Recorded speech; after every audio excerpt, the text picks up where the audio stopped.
Act 1 of Antony and Cleopatra by William Shakespeare. Act 1, Scene 1. Alexandria, a room in Cleopatra's palace. Enter Demetrius and Philo. Nay, but this dotage of our generals o'erflows the measure. Those his goodly eyes, that o'er the files and musters of the war have glowed like plated Mars, now bend, now turn, the office and devotion of their view upon a tawny front, his captain's heart, which in the scuffles of great fights hath burst the buckles on his breast, reneges all temper, and is become the bellows and the fan to cool a gypsy's lust. Flourish. Enter Antony, Cleopatra, her ladies, the train with eunuchs fanning her. Look, where they come! Take but good note, and you shall see in him the triple pillar of the world transformed into a strumpet's fool. Behold and see. If it be love indeed, tell me how much. There's beggary in the love that can be reckoned. I'll set a bourne how far to be beloved. Then must thou needs find out new heaven, new earth. Enter an attendant. News, my good lord, from Rome. Greats me the sum. Nay, hear them, Antony. Fulvia perchance is angry. Or who knows if the scarce-bearded Caesar have not sent his powerful mandate to you? Do this, or this, take in that kingdom, and enfranchise that. Perform't, or else we damn thee. How, my love? Perchance, nay, and most like, you must not stay here longer. Your dismission is come from Caesar. Therefore hear it, Antony. Where's Fulvia's process? Caesar's, I would say. Both. Call in the messengers. As I am Egypt's queen, thou blushest, Antony, and that blood of thine is Caesar's armiger. Else so thy cheek pays shame when shrill-tongued Fulvia scolds. The messengers! Let Rome in Tiber melt, and the wide arch of the ranged empire fall. Here is my space. Kingdoms are clay, our dungy earth alike feeds beast as man. The nobleness of life is to do thus, when such a mutual pair, Embracing. and such a twain can do't, in which I bind, on pain of punishment, the world to weet, we stand up peerless. Excellent falsehood. Why did he marry Fulvia and not love her? I'll seem the fool I am not. Antony will be himself. But stirred by Cleopatra. Now, for the love of love and her soft hours, let's not confound the time with conference harsh. There's not a minute of our lives should stretch without some pleasure now. What sport to-night? Hear the ambassadors.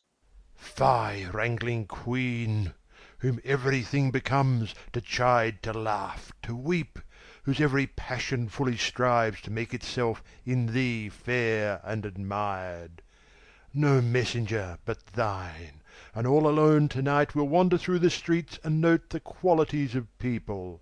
Come, my queen, last night you did desire it. Speak not to us. Exeunt Mark Antony and Cleopatra with their train. Is Caesar with Antonius prized so slight? Sir, sometimes, when he is not Antony, he comes too short of that great property which still should go with Antony. I am full sorry that he approves the common liar who thus speaks of him at Rome. But I will hope of better deeds tomorrow. Rest you happy. Exeunt. Scene 2. The same. Another room. Enter Carmion, Iris, Alexis, and a soothsayer. Lord Alexis, sweet Alexis, most anything Alexis, almost most absolute Alexis, where's the soothsayer that you praised so to the queen? Oh, that I knew this husband, which you say must charge his horns with garlands. Soothsayer. Your will? Is this the man? Is't you, sir, that know things? In nature's infinite book of secrecy, a little I can read. Show him your hand. Enter Domitius and Abarbus. Bring in the banquet quickly. Wine enough Cleopatra's health to drink. Good sir, give me good fortune. I make not, but foresee. Pray then, foresee me one. You shall be yet far fairer than you are. He means in flesh. No, you shall paint when you are old. Wrinkles forbid. Vex not his prescience. Be attentive. Hush! You shall be more beloving than beloved. I had rather heat my liver with drinking. Nay, hear him. Good now, some excellent fortune. Let me be married to 3 kings in a forenoon, and widow them all. Let me have a child at 50, to whom Herod of Jewry may do homage. Find me to marry me with Octavius Caesar, and companion me with my mistress. You shall outlive the lady whom you serve. Oh, excellent! I love long life better than figs. You have seen and proved a fairer former fortune than that which is to approach. Then belike my children shall have no names. Prithee, how many boys and wenches must I have? If every of your wishes had a womb, and fertile every wish, 1,000,000. Out, fool, I forgive thee for a witch. You think none but your sheets are privy to your wishes? Nay, come, tell Iris hers. We'll know all our fortunes. Mine, and most of our fortunes, tonight shall be drunk to bed. There's a palm presages chastity, if nothing else. E'en as the o'erflowing Nilus presageth famine. Go, you wild bedfellow, you cannot soothsay. Nay, if an oily palm be not a fruitful prognostication, I cannot scratch mine ear. Prithee, tell her but a worky-day fortune. Your fortunes are alike. But how? But how? Give me particulars. I have said. Am I not an inch of fortune better than she? Well, if you were but an inch of fortune better than I, where would you choose it? Not in my husband's nose. Our worser thoughts heavens mend. Alexis, come, his fortune, his fortune. Oh, let him marry a woman that cannot go, sweet Isis, I beseech thee, and let her die too, and give him a worse, and let worst follow worse, till the worst of all follow him laughing to his grave, 50-fold a cuckold. Good Isis, hear me this prayer, though thou deny me a matter of more weight. Good Isis, I beseech thee. Amen. Dear goddess, hear that prayer of the people. For as it is a heart-breaking to see a handsome man loose-wived, so it is a deadly sorrow to behold a foul knave uncuckolded. Therefore, dear Isis, keep decorum, and fortune him accordingly. Amen. Lo, now if it lay in their hands to make me a cuckold, they would make themselves whores, but they'll do it. Hush! Here comes Antony. Not he, the queen. Enter Cleopatra. Saw you my lord? No, lady. Was he not here? No, madam. He was disposed to mirth, but on the sudden a Roman thought hath struck him. Enobarbus, Madam? seek him and bring him hither. Where's Alexis? Here, at your service. My lord approaches. We will not look upon him. Go with us. Exeunt. Enter Mark Antony with a messenger and attendants. Fulvia, thy wife, first came into the field. Against my brother Lucius? Ay, but soon that war had end, and the times state made friends of them, joining their force 'gainst Caesar, whose better issue in the war from Italy, upon the first encounter, drave them. Well, what worst? The nature of bad news infects the teller. When it concerns the fool or coward. On! Things that are past are done with me. 'Tis thus. Who tells me true? Though in his tale lie death, I hear him as he flattered. Labienus, this is stiff news, hath with its Parthian force extended Asia from Euphrates. His conquering banner shook from Syria to Lydia and to Ionia, whilst... Antony, thou wouldst say? O my lord! Speak to me home, mince not the general tongue. Name Cleopatra as she is called in Rome. Rail thou in Fulvia's phrase, and taunt my faults with such full licence as both truth and malice have power to utter. Oh, then we bring forth weeds, when our quick minds lie still, and our ills told us is as our earring. Fare thee well awhile. At your noble pleasure. Exit. From Sicyon, ho, the news. Speak there. The man from Sicyon? Is there such a one? He stays upon your will. Let him appear. These strong Egyptian fetters I must break, or lose myself in dotage. Enter another messenger. What are you? Fulvia, thy wife is dead. Where died she? And Sicyon, her length of sickness, with what else more serious importeth thee to know, this bears. Gives a letter. Forbear me. Exit second messenger. There's a great spirit gone. Thus did I desire it. What our contempt doth often hurl from us, we wish it ours again. The present pleasure, by revolution lowering, does become the opposite of itself. She's good, being gone. The hand could pluck her back that shoved her on. I must from this enchanting queen break off. 10,000 harms, more than the ills I know, my idleness doth hatch. How now, Enobarbus? Re-enter Domitius Enobarbus.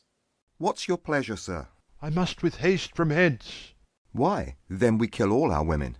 We see how mortal and unkindness it is to them. If they suffer our departure, death's the word. I must be gone. Under a compelling occasion, let women die. It were pity to cast them away for nothing, though between them and a great cause they should be esteemed nothing. Cleopatra, catching but the least noise of this, dies instantly. I have seen her die 20 times upon far poorer moment. I do think there is metal in death, which commits some loving act upon her. She hath such a celerity in dying. She is cunning past man's thought. Exit Alexis.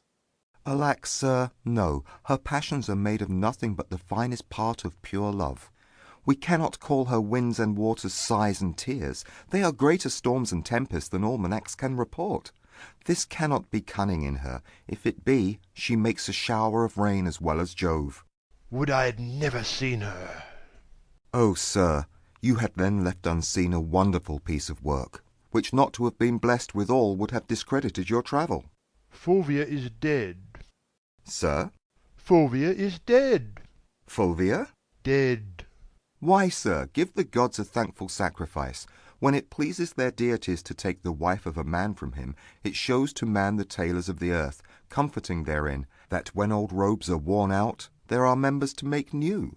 If there were no more women but Fulvia, then had you indeed a cut and a case to be lamented. This grief is crowned with consolation. Your old smock brings forth a new petticoat, and indeed the tears live in an onion that should water this sorrow. The business she hath broached in the state cannot endure my absence. And the business you have broached here cannot be without you, especially that of Cleopatra's, which wholly depends on your abode. No more light answers. Let our officers have notice what we purpose. I shall break the cause our expedience to the queen, and get her leave to part. For not alone the death of Fulvia, with more urgent touches, do strongly speak to us, but the letters too of our many contriving friends in Rome petition us at home. Sextus Pompeius hath given the dare to Caesar, and commands the empire of the sea. Our slippery people, whose love is never linked to the deserver till his deserts are past, begin to throw Pompey the Great and all his dignities upon his son, who, high in name and power, higher than both in blood and life, stands up for the main soldier, whose quality going on the sides of the world may danger. Much is breeding, which like the courser's hair hath yet but life, and not a serpent's poison. Say our pleasure to such whose place is under us requires our quick remove from hence. I shall do it. Exeunt. Scene 3. The same. Another room. Enter Cleopatra, Carmion, Iris, and Alexis. Where is he? I did not see him since. See where he is, who's with him, what he does. I did not send you. If you find him sad, say I am dancing. If in mirth, report that I am sudden sick. Quick, and return. Exit Alexis. Madam, methinks if you did love him dearly, you do not hold the method to enforce the like from him. What should I do, I do not. In each thing give him way, cross him nothing. Thou teachest like a fool the way to lose him. Tempt him not so too far. I wish forbear. In time we hate that which we often fear. But here comes Antony. Enter Mark Antony. I am sick and sullen. I am sorry to give breathing to my purpose. Help me away, dear Carmion. I shall fall. It cannot be thus long, the sides of nature will not sustain it. Now, my dearest queen. Pray you, stand further from me. What's the matter? I know by that same eye there's some good news. What says the married woman? You may go. Would she had never given you leave to come. Let her not say 'tis I that keep you here. I have no power upon you, hers you are. The gods best know. Oh, never was there queen so mightily betrayed. Yet at the first I saw the treasons planted. Cleopatra. Why should I think you can be mine and true, though you in swearing shake the throned gods, who have been false to Fulvia? Riotous madness, to be entangled with those mouth-made vows which break themselves in swearing. Most sweet queen. Nay, pray you, seek no colour for your going, but bid farewell and go. When you sued staying, then was the time for words. No going then. Eternity was in our lips and eyes, bliss in our brows bent, none our parts so poor but was a race of heaven. They are so still. Or thou, the greatest soldier of the world, art turned the greatest liar. How now, lady? I would I had thy inches. Thou shouldst know there were a heart in Egypt. Hear me, queen. The strong necessity of time commands our services awhile, but my full heart remains in use with you. Our Italy shines all with civil swords. Sextus Pompeius makes his approaches to the port of Rome. Equality of two domestic powers breeds scrupulous faction. The hated, grown to strength, are newly grown to love. The condemned Pompey, rich in his father's honour, creeps apace into the hearts of such as have not thrived upon the present state, whose numbers threaten. And quietness, grown sick of rest, would purge by any desperate change. My more particular, and that which most with you should safe my going, is Fulvia's death. Though age from folly could not give me freedom, it does from childishness. Can Fulvia die? She's dead, my queen. Look here, and at thy sovereign leisure read the garboils she awaked. At the last, best, see when and where she died. O most false love, where be the sacred vials thou shouldest fill with sorrowful water? Now I see, in Fulvia's death, how mine received shall be. Quarrel no more, but be prepared to know the purposes I bear, which are or cease, as you shall give the advice. By the fire that quickens Nilus' slime, I go from hence thy soldier servant, making peace or war as thou affectest. Cut my lace, Charmian, come. But let it be. I am quickly ill and well. So Antony loves. My precious queen, forbear, and give true evidence to his love, which stands an honourable trial. So Fulvia told me. I prithee turn aside and weep for her. Then bid adieu to me, and say the tears belong to Egypt. Good now, play one scene of excellent dissembling, and let it look life perfect honour. You'll heat my blood, no more. You can do better yet, but this is meetly. Now by my sword. And target. Still he mends, but this is not the best. Look, prithee, Charmian, how this Herculean Roman does become the carriage of his chaff. I'll leave you, lady. Courteous lord, one word. Sir, you and I must part, but that's not it. Sir, you and I have loved, but there's not it. That you know well. Something it is I would. Oh, my oblivion is a very Antony, and I am all forgotten. But that your royalty holds idleness your subject, I should take you for idleness itself. 'Tis sweating labour to bear such idleness so near the heart as Cleopatra this. But, sir, forgive me, since my becomings kill me when they do not eye well to you. Your honour calls you hence, therefore be deaf to my unpitied folly. And all the gods go with you. Upon your sword sit laurel victory, and smooth success be strewed before your feet. Let us go. Come, our separation so abides and flies, that thou, residing here, goest yet with me, and I, hence fleeting, here remain with thee. Away! Exeunt. Scene 4. Rome. Octavius Caesar's house. Enter Octavius Caesar reading a letter, Lepidus, and their train. You may see, Lepidus, and henceforth know, it is not Caesar's natural vice to hate our great competitor. From Alexandria this is the news. He fishes, drinks, and wastes the lamps of night in revel, is not more manlike than Cleopatra, nor the queen of Ptolemy more womanly than he, hardly gave audience, or vouchsafed to think he had partners. You shall find there a man who is the abstract of all faults that all men follow. I must not think there are evils enow to darken all his goodness.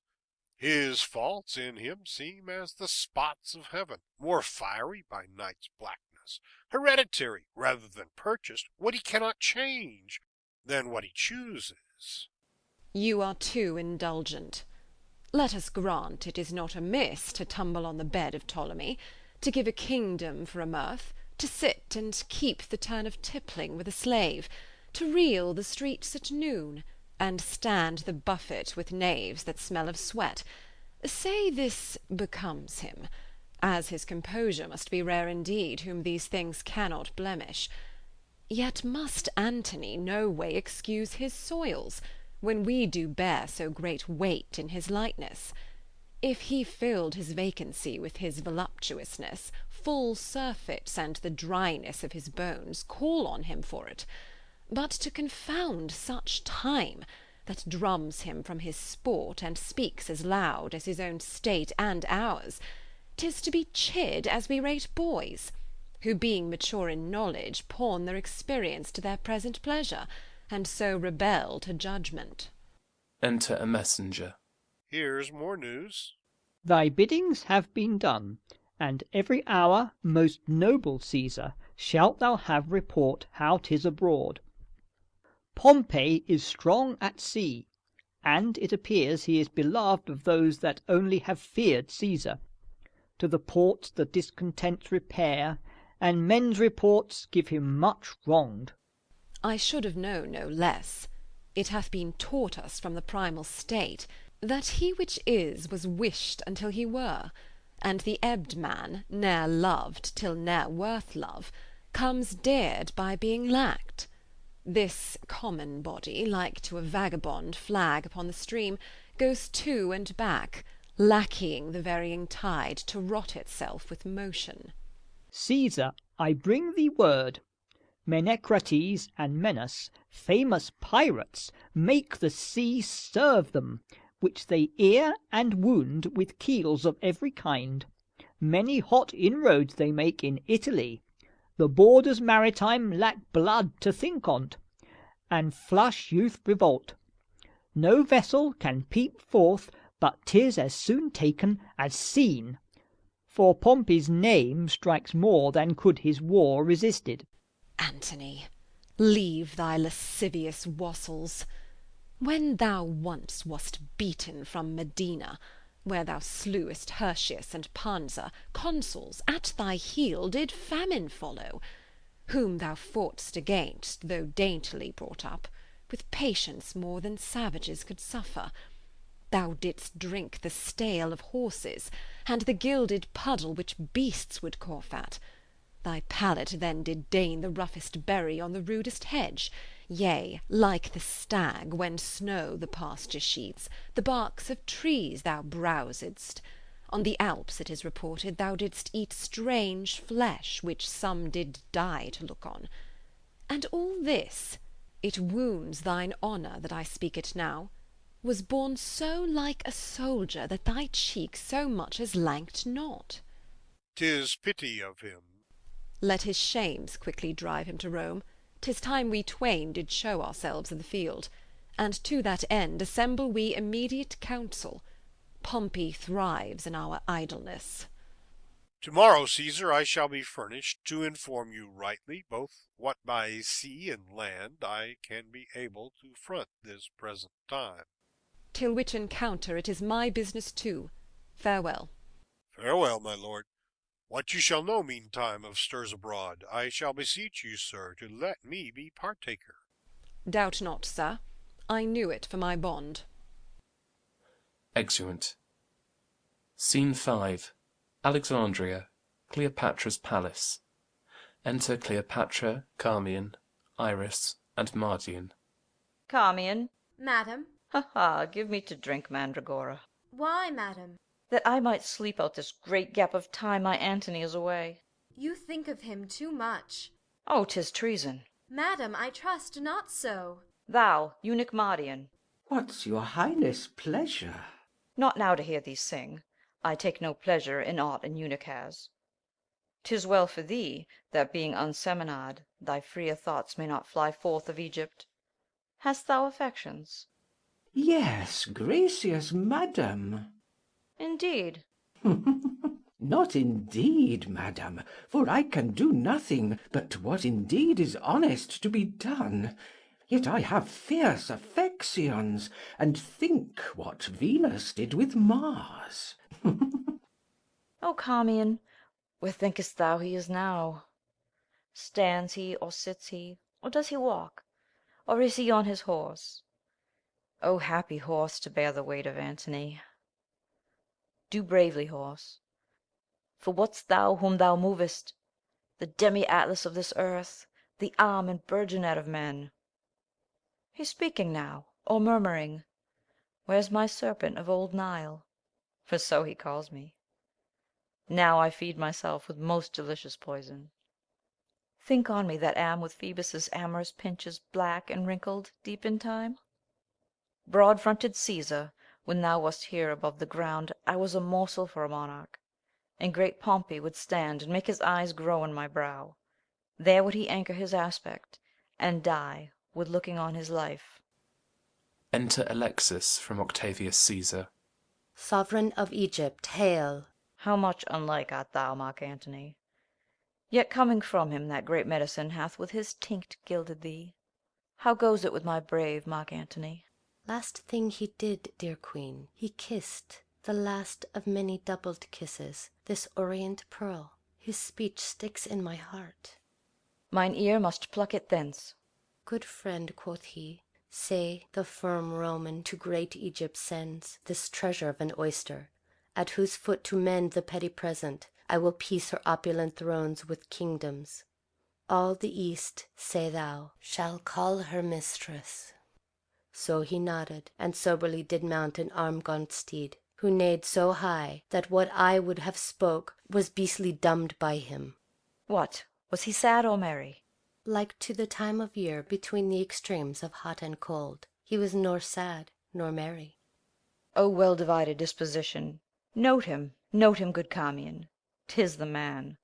But note him, he was not sad, for he would shine on those that make their looks by his. He was not merry, which seemed to tell them his remembrance lay in Egypt with his joy. But between both, O heavenly mingle! Be'st thou sad or merry, the violence of either thee becomes. So does it no man else. Mettest thou my posts? Ay, madam, 20 several messengers. Why do you send so thick? Who's born that day when I forget to send to Antony shall die a beggar. Ink and paper, Carmion. Welcome, my good Alexis. Did I, Carmion, ever love Caesar so? Oh, that brave Caesar! Be choked with such another emphasis. Say, the brave Antony. The valiant Caesar! By Isis, I will give thee bloody teeth if thou with Caesar paragon again, my man of men. By your most gracious pardon, I sing but after you. My salad days when I was green in judgment, cold in blood to say as I said then. But come away, get me ink and paper. He shall have every day a several greeting, or I'll unpeople Egypt. Exeunt. End of Act 1.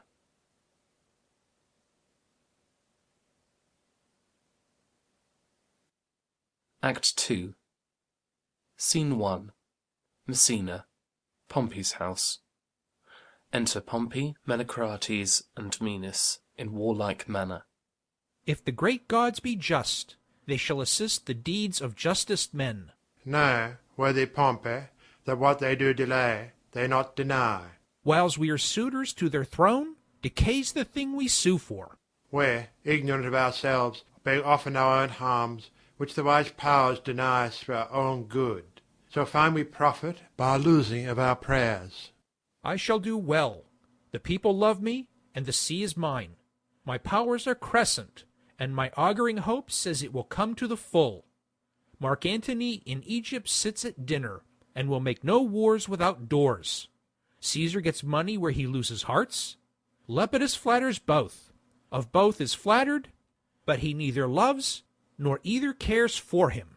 Caesar and Lepidus are in the field, a mighty strength they carry. What have you this? 'Tis false. From Silvius, sir. He dreams. I know they are in Rome together, looking for Antony. But all the charms of love, salt Cleopatra, soften thy waned lip. Let witchcraft join with beauty, lust with both. Tie up the libertine in a field of feasts, keep his brain fuming. Epicurean cooks sharpen with cloyless sauce his appetite, that sleep and feeding may prorogue his honour even to lethed dullness. Enter Varius. How now, Varius? This is most certain that I should deliver. Mark Antony is every hour in Rome expected. Since he went from Egypt, 'tis a space for further travel. I could have given less matter a better ear. Menace, I did not think this amorous surfeiter would have donned his helm for such a petty war. His soldiership is twice the other twain. But let us rear the higher our opinion, that our stirring can from the lap of Egypt's widow pluck the ne'er lust-wearied Antony. I cannot hope Caesar and Antony shall well greet together. His wife that stead did trespasses to Caesar. His brother warred upon him, although I think not moved by Antony. I know not, Menace, how lesser enmities may give way to greater. Were't not that we stand up against them all, 'twere pregnant they should square between themselves. For they have entertained cause enough to draw their swords. But how the fear of us may cement their divisions and bind up the petty difference, we yet not know. Beat as our gods will have't. It only stands our lives upon to use our strongest hands. Come, Menace. Exeunt. Scene 2. Rome. The house of Lepidus. Enter Domitius, Enobarbus, and Lepidus. Good Enobarbus, 'tis a worthy deed, and shall become you well to entreat your captain to soft and gentle speech. I shall entreat him to answer like himself. If Caesar move him, let Antony look over Caesar's head and speak as loud as Mars. By Jupiter, were I the wearer of Antonius's beard, I would not shaved today. 'Tis not a time for private stomaching. Every time serves for the matter that is then born in't. But small to greater matters must give way. Not if the small comes first. Your speech is passion, but pray you, stir no embers up. Here comes the noble Antony. Enter Mark Antony and Ventidius. And yonder, Caesar. Enter Octavius Caesar, Maecenas, and Agrippa. If we compose well here, to Parthia. Hark, Ventidius. I do not know, Maecenas. Ask Agrippa. Noble friends, that which combined us was most great, and let not a leaner action rend us. What's amiss? May it be gently heard. When we debate our trivial difference loud, we do not commit murder in healing wounds. Then, noble partners, the rather, for I earnestly beseech, touch you the sourest points with sweetest terms, nor cursedness grow to the matter. 'Tis spoken well. Were we before our armies, and to fight, I should do thus. Flourish. Welcome to Rome. Thank you. Sit. Sit, sir. Nay, then. I learn you take things ill which are not so, or being, concern you not. I must be laughed at. If, or for nothing, or a little, I should say myself offended, and with you chiefly i' the world. More laughed at that I should once name you derogately, when to sound your name it not concerned me. My being in Egypt, Caesar, what was't to you? No more than my residing here at Rome might be to you in Egypt. Yet if you there did practice on my state, your being in Egypt might be my question. How intend you practised? You may be pleased to catch at mine intent by what did here befall me. Your wife and brother made wars upon me, and their contestation was theme for you. You were the word of war. You do mistake your business. My brother never did urge me in his act. I did inquire it, and have my learning from some true reports that drew their swords with you. Did he not rather discredit my authority with yours, and make the wars alike against my stomach, having alike your cause? Of this my letters before did satisfy you. If you'll patch a quarrel, as matter hold you have not to make it with, it must not be with this. You praise yourself by laying defects of judgment to me, but you patched up your excuses. Not so, not so. I know you could not lack. I am certain on't very necessity of this thought, that I, your partner in the cause against which he fought, could not with graceful eyes attend those wars which fronted mine own peace. As for my wife, I would you had her spirit in such another. The third of the world is yours, which with a snaffle you may pace easy, but not such a wife. Would we had all such wives, that the men might go to wars with the women. So much uncurbable her garboils Caesar made out of her impatience, which not wanted shrewdness of policy too, I grieving grant, did you too much disquiet. For that you must but say, I could not help it. I wrote to you when rioting in Alexandria. You did pocket up my letters, and with taunts did gibe my missive out of audience. Sir, he fell upon me ere admitted. Then 3 kings I had newly feasted, and did want of what I was in the morning. But next day I told him of myself, which was as much as to have asked him pardon. Let this fellow be nothing of our strife. If we contend, out of our question wipe him. You have broken the article of your oath, which you shall never have tongue to charge me with. Soft, Caesar. No, Lepidus, let him speak. The honour is sacred which he talks on now, supposing that I lacked it. But on, Caesar, the article of my oath. To lend me arms and aid when I required them, the which you both denied. Neglected, rather, and then when poisoned hours had bound me up from mine own knowledge. As nearly as I may, I'll play the penitent to you, but mine honesty shall not make poor my greatness, nor my power work without it. Truth is that Fulvia, to have me out of Egypt, made wars here, for which myself, the ignorant motive, do so far ask pardon as befits mine honour to stoop in such a case. 'Tis noble spoken. If it might please you, to enforce no further the griefs between ye. To forget them quite, were to remember that the present need speaks to atone you. Worthily spoken, Maecenas.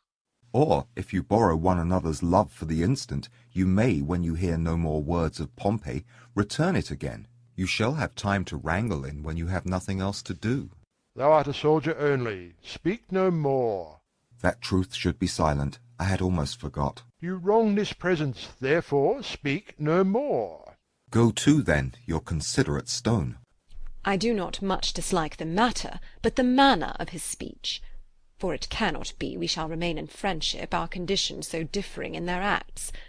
Yet if I knew what hoop should hold us stanch, from edge to edge of the world, I would pursue it. Give me leave, Caesar. Speak, Agrippa. Thou hast a sister by the mother's side, admired Octavia. Great Mark Antony is now a widower. Say not so, Agrippa. If Cleopatra heard you, your reproof were well deserved of rashness. I am not married, Caesar. Let me hear Agrippa further speak. To hold you in perpetual amity, to make you brothers, and to knit your hearts with an unslipping knot, take Antony Octavia to his wife, whose beauty claims no worse a husband than the best of men, whose virtue and whose general graces speak that which none else can utter.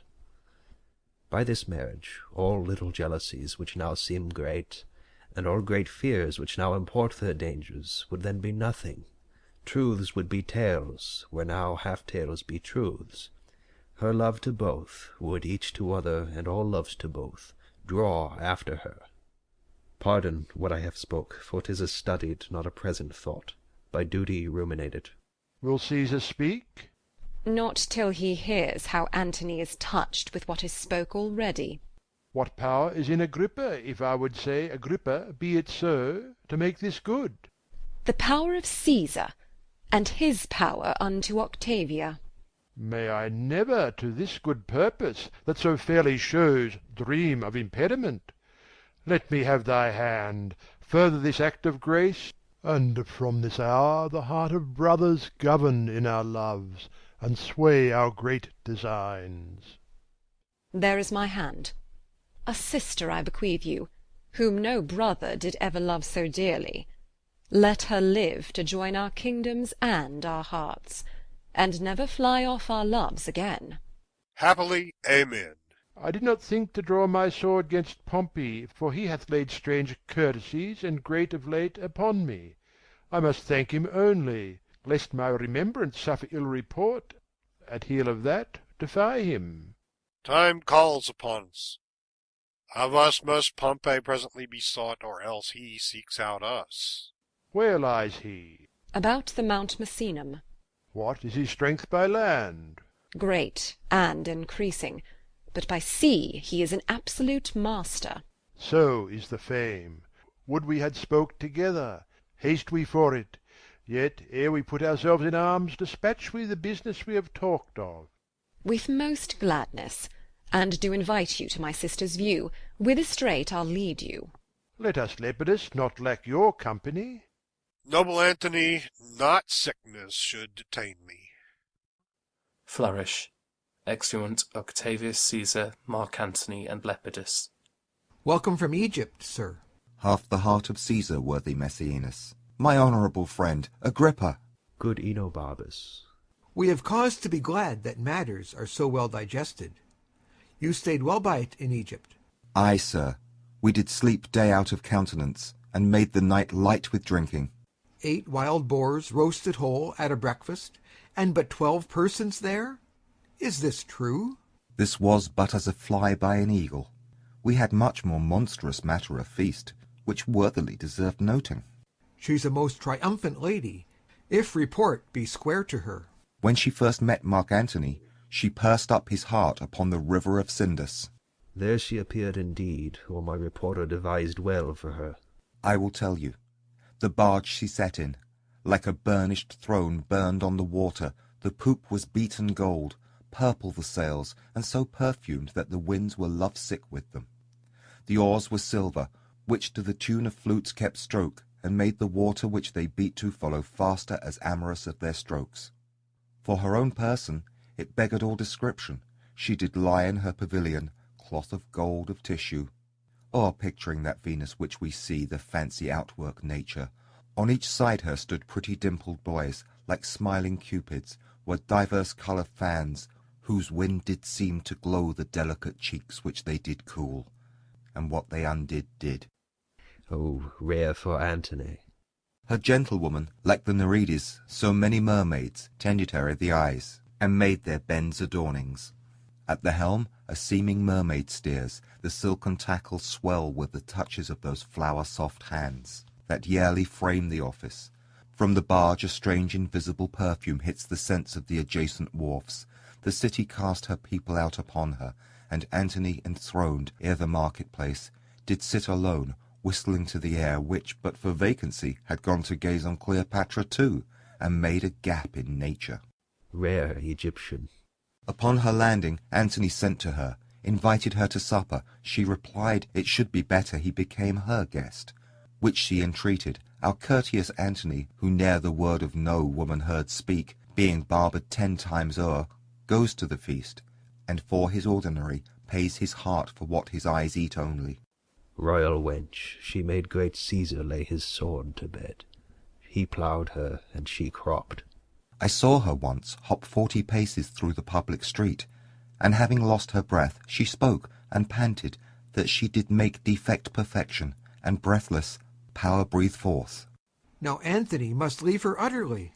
Never, he will not.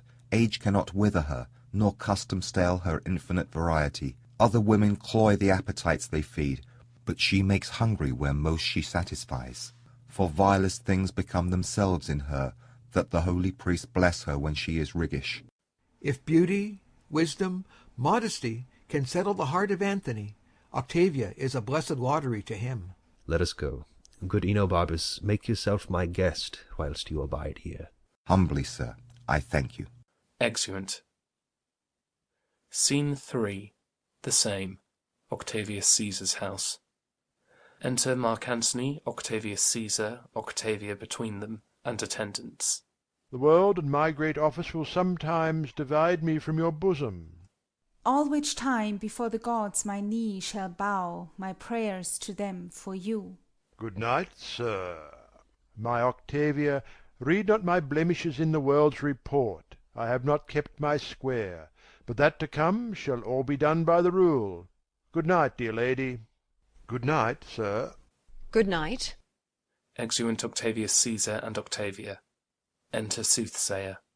Now, sirrah, you do wish yourself in Egypt? Would I had never come from thence, nor you thither.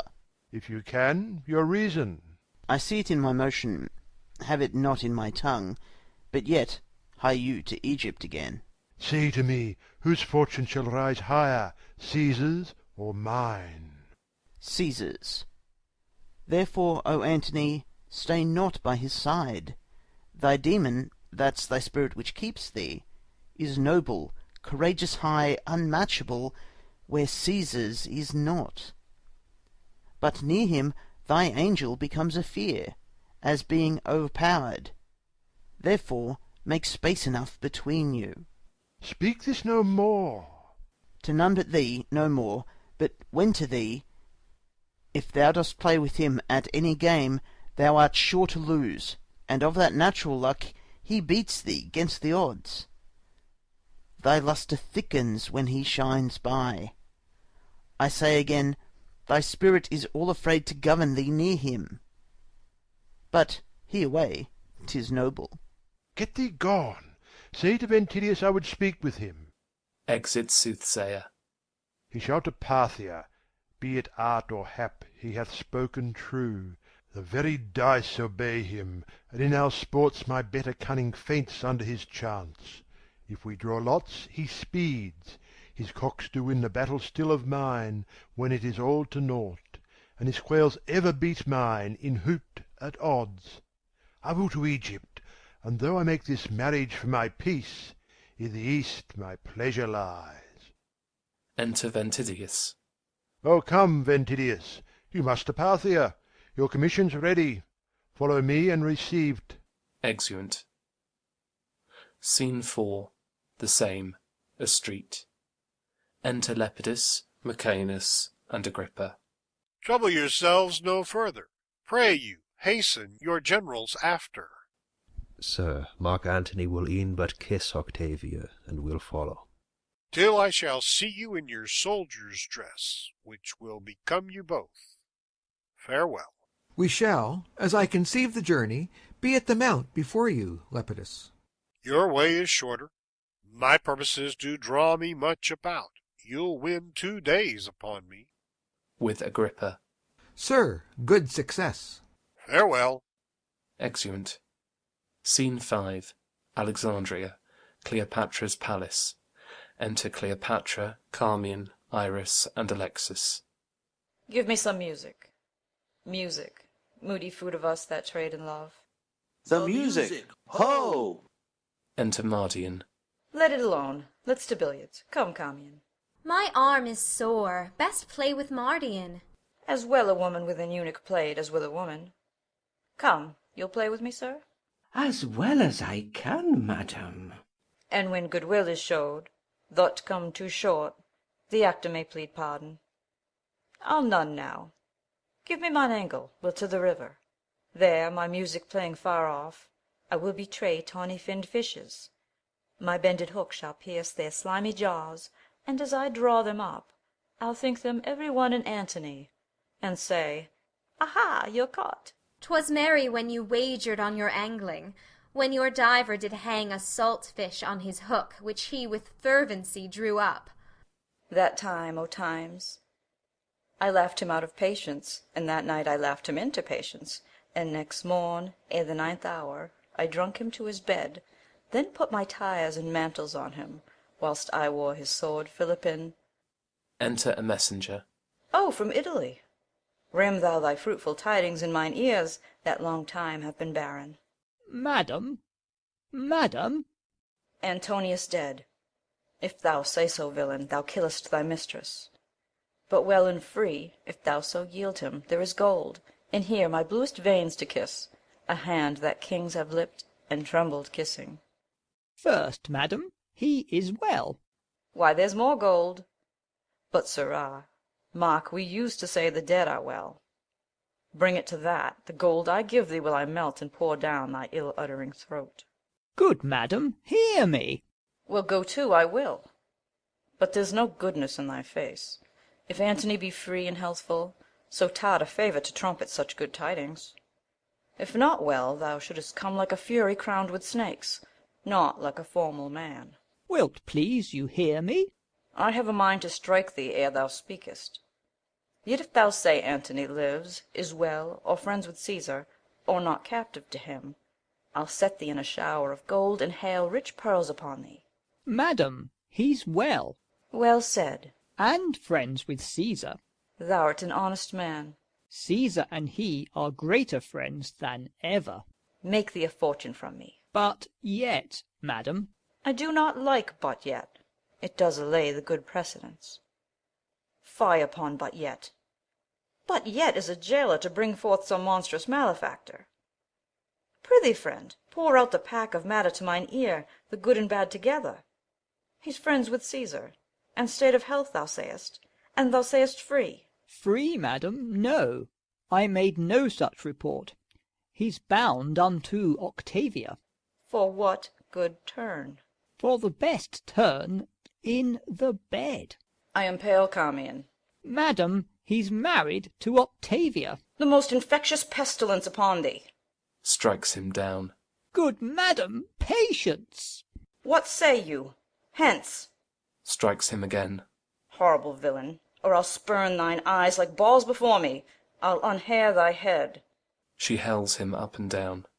Thou shalt be whipped with wire, and stewed in brine, smarting and lingering pickle. Gracious madam, I that do bring the news made not the match. Say 'tis not so. A province I will give thee, and make thy fortunes proud. The blow thou hadst shall make thy peace for moving me to rage, and I will boot thee with what gift beside thy modesty can beg. He's married, madam. Rogue, thou hast lived too long. Draws a knife. Nay then, I'll run. What mean you, madam? I have made no fault. Exit. Good madam, keep yourself within yourself. The man is innocent. Some innocents scape not the thunderbolt. Melt Egypt into Nile, and kindly creatures turn all to serpents. Call the slave again. Though I am mad, I will not bite him. Call. He is afeard to come. I will not hurt him. Exit Carmion. These hands do lack nobility, that they strike a meaner than myself, since I myself have given myself the cause. Re-enter Carmion and messenger. Come hither, sir. Though it be honest, it is never good to bring bad news. Give too a gracious message, and host of tongues, but let ill tidings tell themselves when they be felt. I have done my duty. Is he married? I cannot hate thee worser than I do, if thou again say yes. He's married, madam. The gods confound thee! Dost thou hold there still? Should I lie, madam? Oh, I would thou didst, so half my Egypt were submerged, and made a cistern for scaled snakes. Go, get thee hence. Hadst thou Narcissus in thy face, to me thou wouldst appear most ugly. He is married? I crave your highness's pardon. He is married? Take no offence that I would not offend you. To punish me for what you make me do seems much unequal. He's married to Octavia. Oh, that his fault should make a knave of thee, that art not what thou art sure of. Get thee hence. The merchandise which thou hast brought from Rome are all too dear for me. Lie they upon thy hand, and be undone by 'em. Exit messenger. Good your highness, patience. In praising Antony, I have dispraised Caesar. Many times, madam. I am paid for't now. Lead me from hence. I faint. O Iris, Carmion, 'tis no matter. Go to the fellow, good Alexis. Bid him report the feature of Octavia, her years, her inclination. Let him not leave out the colour of her hair. Bring me word quickly. Exit Alexis. Let him for ever go. Let him not. Charmian, though he be painted one way like a Gorgon, the other way is a Mars. Bid you, Alexis. To Mardian. Bring me word how tall she is. Pity me, Charmian, but do not speak to me. Lead me to my chamber. Exeunt. Scene 6. Near Misenum. Flourish. Enter Pompey and Minos at one door with drum and trumpet. At another, Octavius Caesar, Mark Antony, Lepidus, Domitius Enobarbus, Macaenus, with soldiers marching. Your hostages I have, so have you mine, and we shall talk before we fight.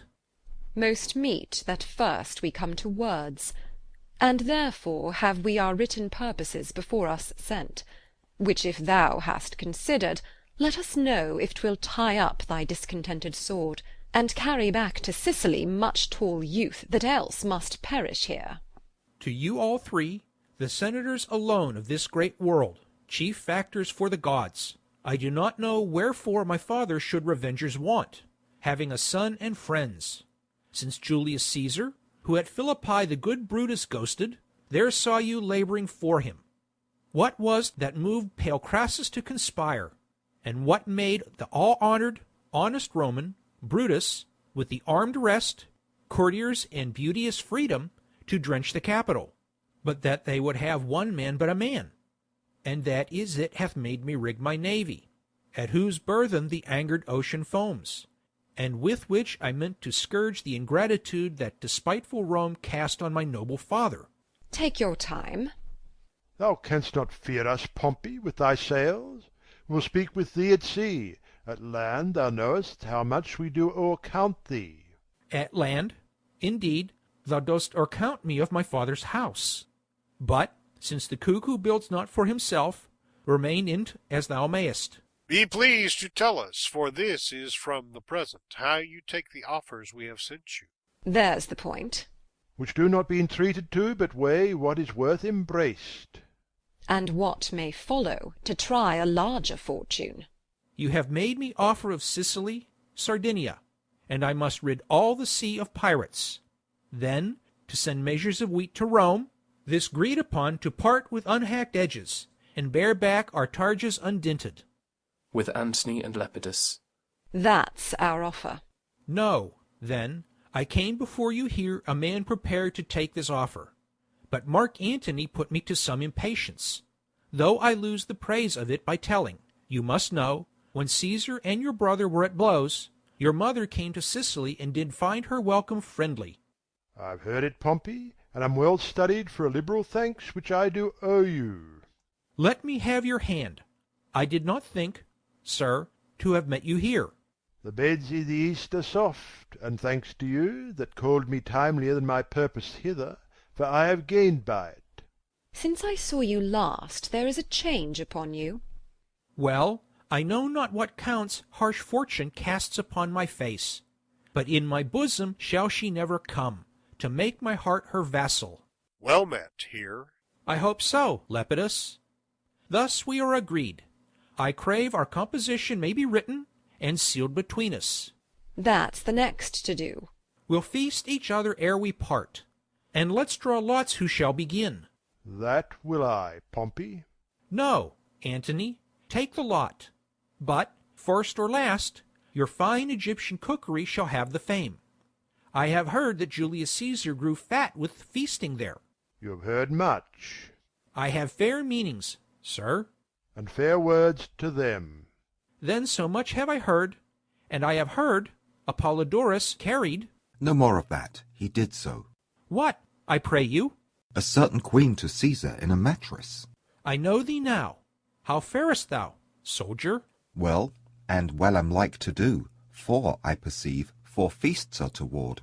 Let me shake thy hand. I never hated thee. I have seen thee fight, when I have envied thy behaviour. Sir, I never loved you much, but have praised ye, when you have well deserved 10 times as much as I have said you did. Enjoy thy plainness. It nothing ill becomes thee. Aboard my galley I invite you all. Will you lead, lords? with Antony and Lepidus. Come. Exeunt all but Minos and Enobarbus. Aside. Thy father, Pompey, would never have made this treaty. You and I have known, sir. At sea, I think. We have, sir. You have done well by water. And you by land. I will praise any man that will praise me, though it cannot be denied what I have done by land. Nor what I have done by water. Yes, something you can deny for your own safety. You have been a great thief by sea. And you by land. There I deny my land service, but give me your hand, Menace. If our eyes had authority, here they might take two thieves kissing. All men's faces are true, whatsoever their hands are.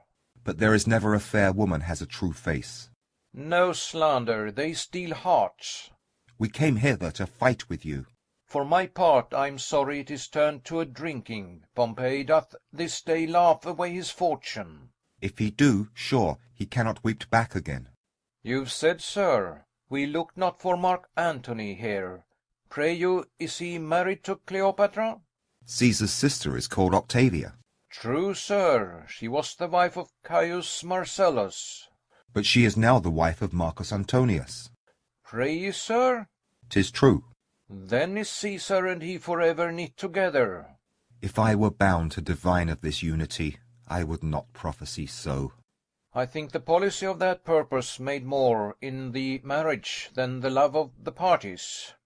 I think so too, but you shall find the band that seems to tie their friendship together will be the very strangler of their amity. Octavia is of a holy, cold, and still conversation. Who would not have his wife so? Not he that himself is not so, which is Mark Antony. He will to his Egyptian dish again.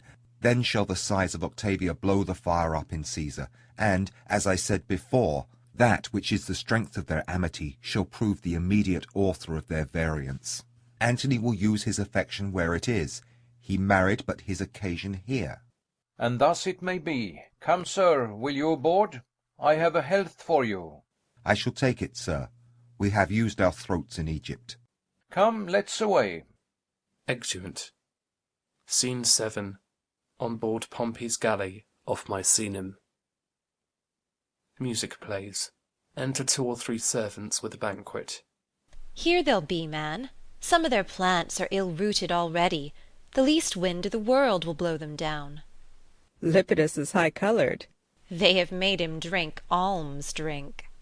As they pinch one another by the disposition, he cries out, "No more!" reconciles them to his entreaty, and himself to the drink. But it raises the greater war between him and his discretion. Why, this is to have a name in great men's fellowship. I had as lief have a reed that will do me no service as a partisan. I could not heave. To be called into a huge sphere, and not to be seen to move in't, are the holes where eyes should be, which pitifully disaster the cheeks. A senate sounded. Enter Octavius Caesar, Mark Antony, Lepidus, Pompey, Agrippa, Maecenas, Domitius Enobarbus, Minos, with other captains. To Octavius Caesar. Thus do they, sir. They take the flow of the Nile by certain scales of the pyramid. They know by the height, the lowness, or the mean, if dearth or foison follow. The higher Nilus swells, the more it promises. As it ebbs, the seedsman upon the slime and ooze scatters his grain, and shortly comes to harvest. You've strange serpents there. Aye, Lepidus. Your serpent of Egypt is bred now of your mud by the operation of your son. So is your crocodile. They are so. Sit, and some wine. A health to Lepidus. I am not so well as I should be, but I'll ne'er out. Not till you have slept. I fear me you'll be in till then. Nay, certainly I have heard the Ptolemy's pyramises are very goodly things. Without contradiction I have heard that. Aside to Pompey. Pompey, a word. Aside to Minos. Say in mine ear, what is't? Aside to Pompey. Forsake thy seat, I do beseech thee, captain, and hear me speak a word. Aside to Minos. Forbear me till anon. This wine for Lepidus. What manner of thing is your crocodile? It is shaped, sir, like itself, and it is as broad as it hath breadth. It is just so high as it is, and moves with its own organs. It lives by that which nourisheth it, and the elements once out of it, it transmigrates. What colour is it of? Of its own colour too. 'Tis a strange serpent. 'Tis so, and the tears of it are wet. Will this description satisfy him? With the health that Pompey gives him, else he is a very epicure. Aside to Minos. Go hang, sir, hang. Tell me of that, away. Do as I bid you. Where's this cup I called for? Aside to Pompey. If for the sake of merit thou wilt hear me, rise from thy stool. Aside to Minos. I think thou'rt mad. The matter?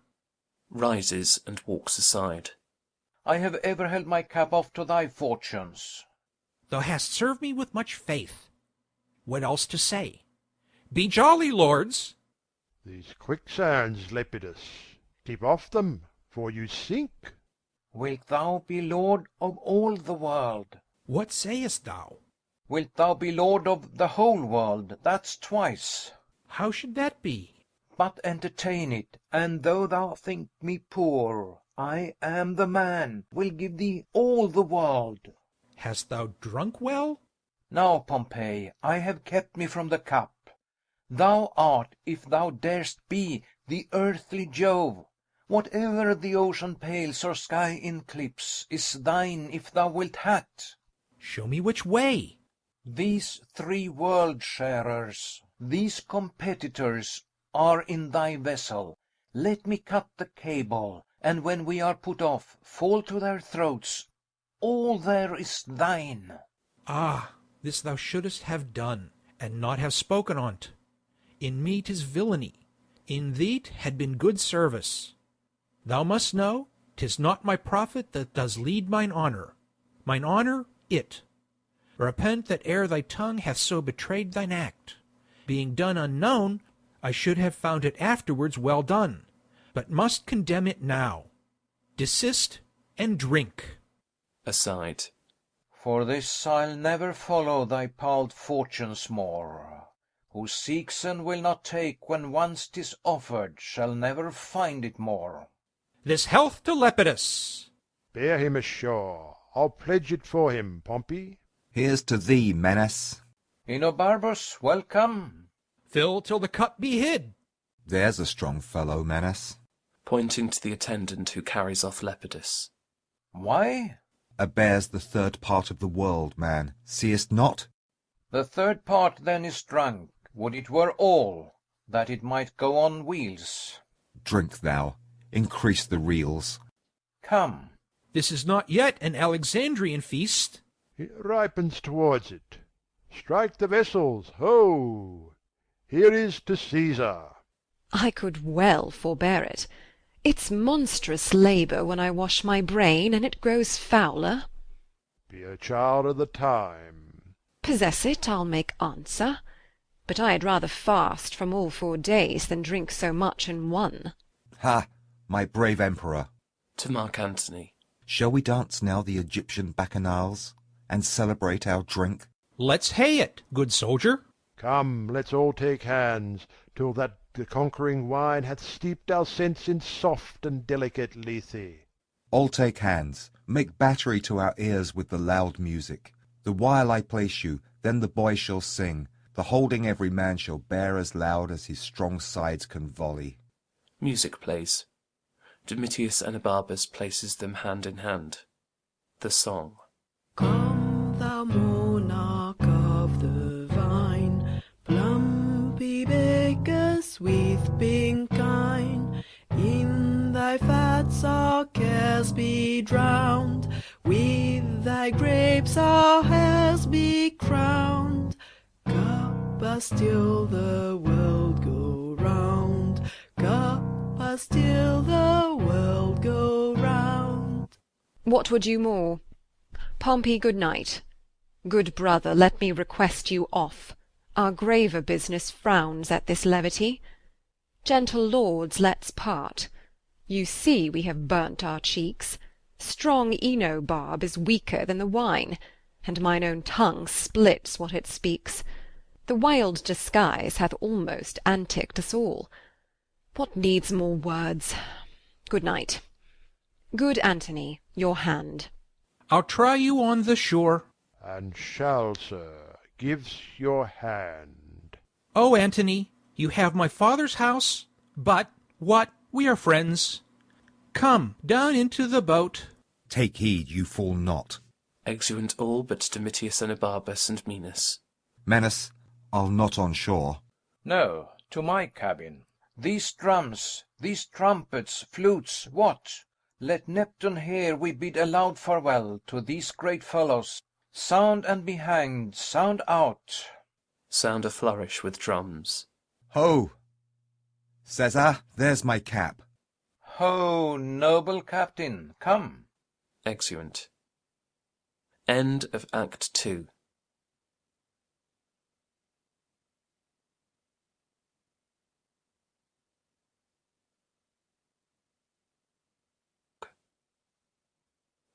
Act 3, Scene 1. A plain in Syria. Enter Ventidius, as it were in triumph, with Silius and other Romans, officers and soldiers, the dead body of Pacorus borne upon them. Now, darting Parthia, art thou struck, and now pleased fortune does of Marcus Crassus' death make me revenger. Bear the king's son's body before our army. Thy Pacorus, Herodes, pays this for Marcus Crassus. Noble Ventidius, whilst yet with Parthian blood thy sword is warm, the fugitive Parthians follow.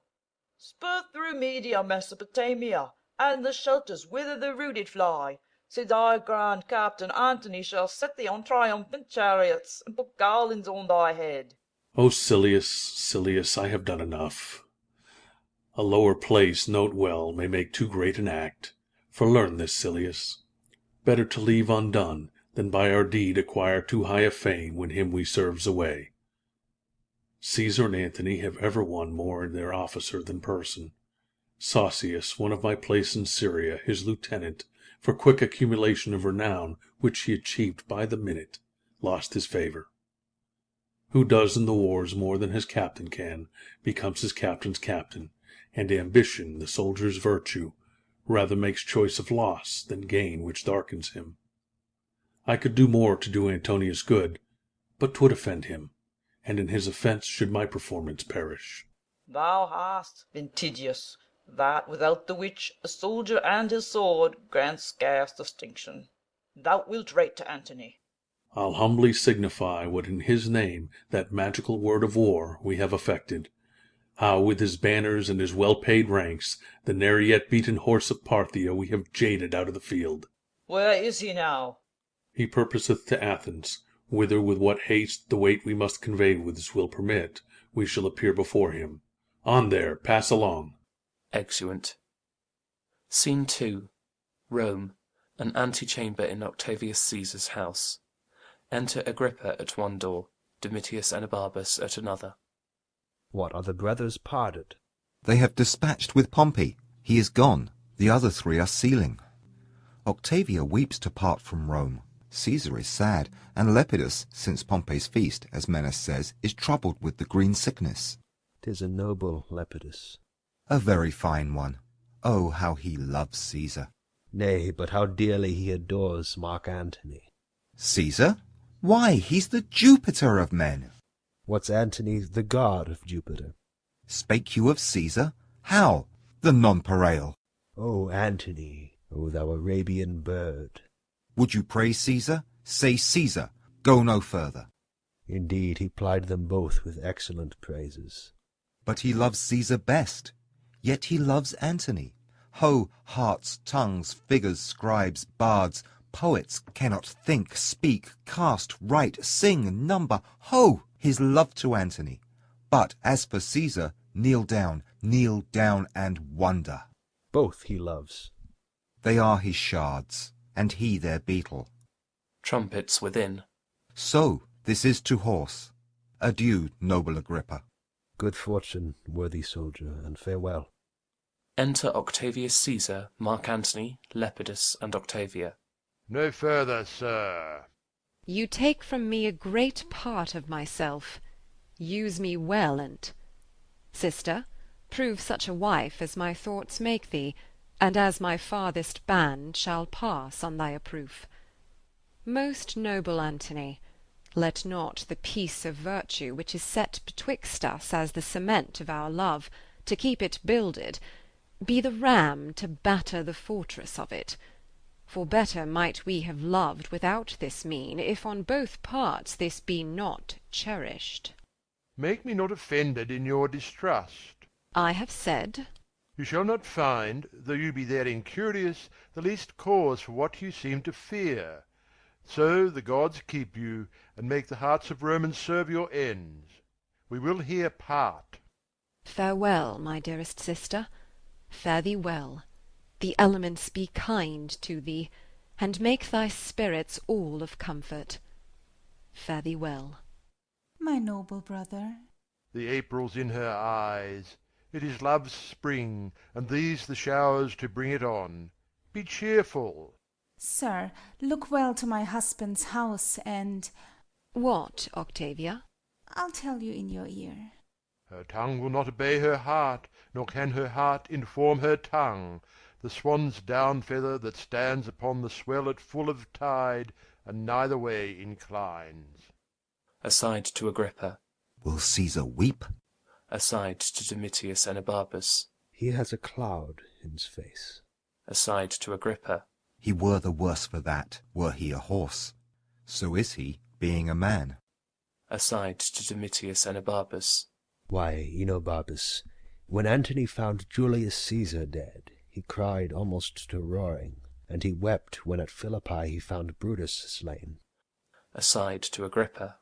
That year indeed he was troubled with a rheum. What willingly he did confound he wailed, believed till I wept too. No, sweet Octavia, you shall hear from me still. The time shall not outgo my thinking on you. Come, sir, come. I'll wrestle with you in my strength of love. Look, here I have you. Thus I let you go, and give you to the gods. Adieu. Be happy. Let all the number of the stars give light to thy fair way. Farewell. Farewell. Kisses Octavia. Farewell. Trumpets sound. Exeunt. Scene 3. Alexandria, Cleopatra's palace. Enter Cleopatra, Carmion, Iris, and Alexis. Where is the fellow? Hath afeared to come. Go to, go to. Enter the messenger as before. Come hither, sir. Good Majesty, Herod of Jewry dare not look upon you but when you are well pleased. That Herod's head I'll have. But how when Antony is gone, through whom I might command it? Come thou near.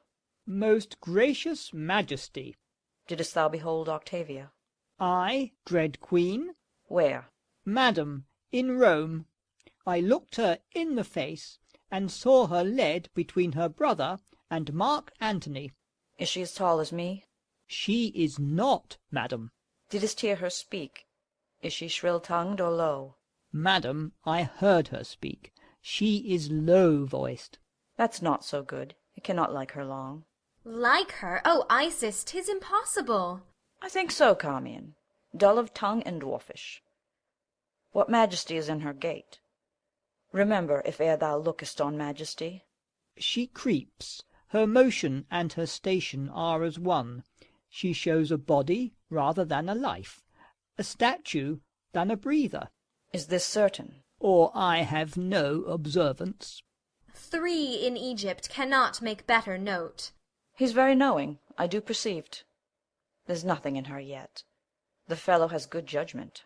Excellent. Guess at her years, I prithee. Madam, she was a widow. Widow? Carmion, hark. And I do think she's 30. Bearest thou her face in mind? Is it long or round? Round, even to faultiness. For the most part, too, they are foolish that are so. Her hair, what colour? Brown, madam, and her forehead as low as she would wish it. There's gold for thee. Thou must not take my former sharpness ill. I will employ thee back again. I find thee most fit for business. Go make thee ready. Our letters are prepared. Exit messenger. A proper man. Indeed he is so. I repent me much that so I harried him. Why, methinks, by him, this creature's no such thing. Nothing, madam. The man hath seen some majesty, and should know. Hath he seen majesty? Isis else defend, and serving you so long. I have one thing more to ask him yet, good Charmian. But 'tis no matter. Thou shalt bring him to me where I will write.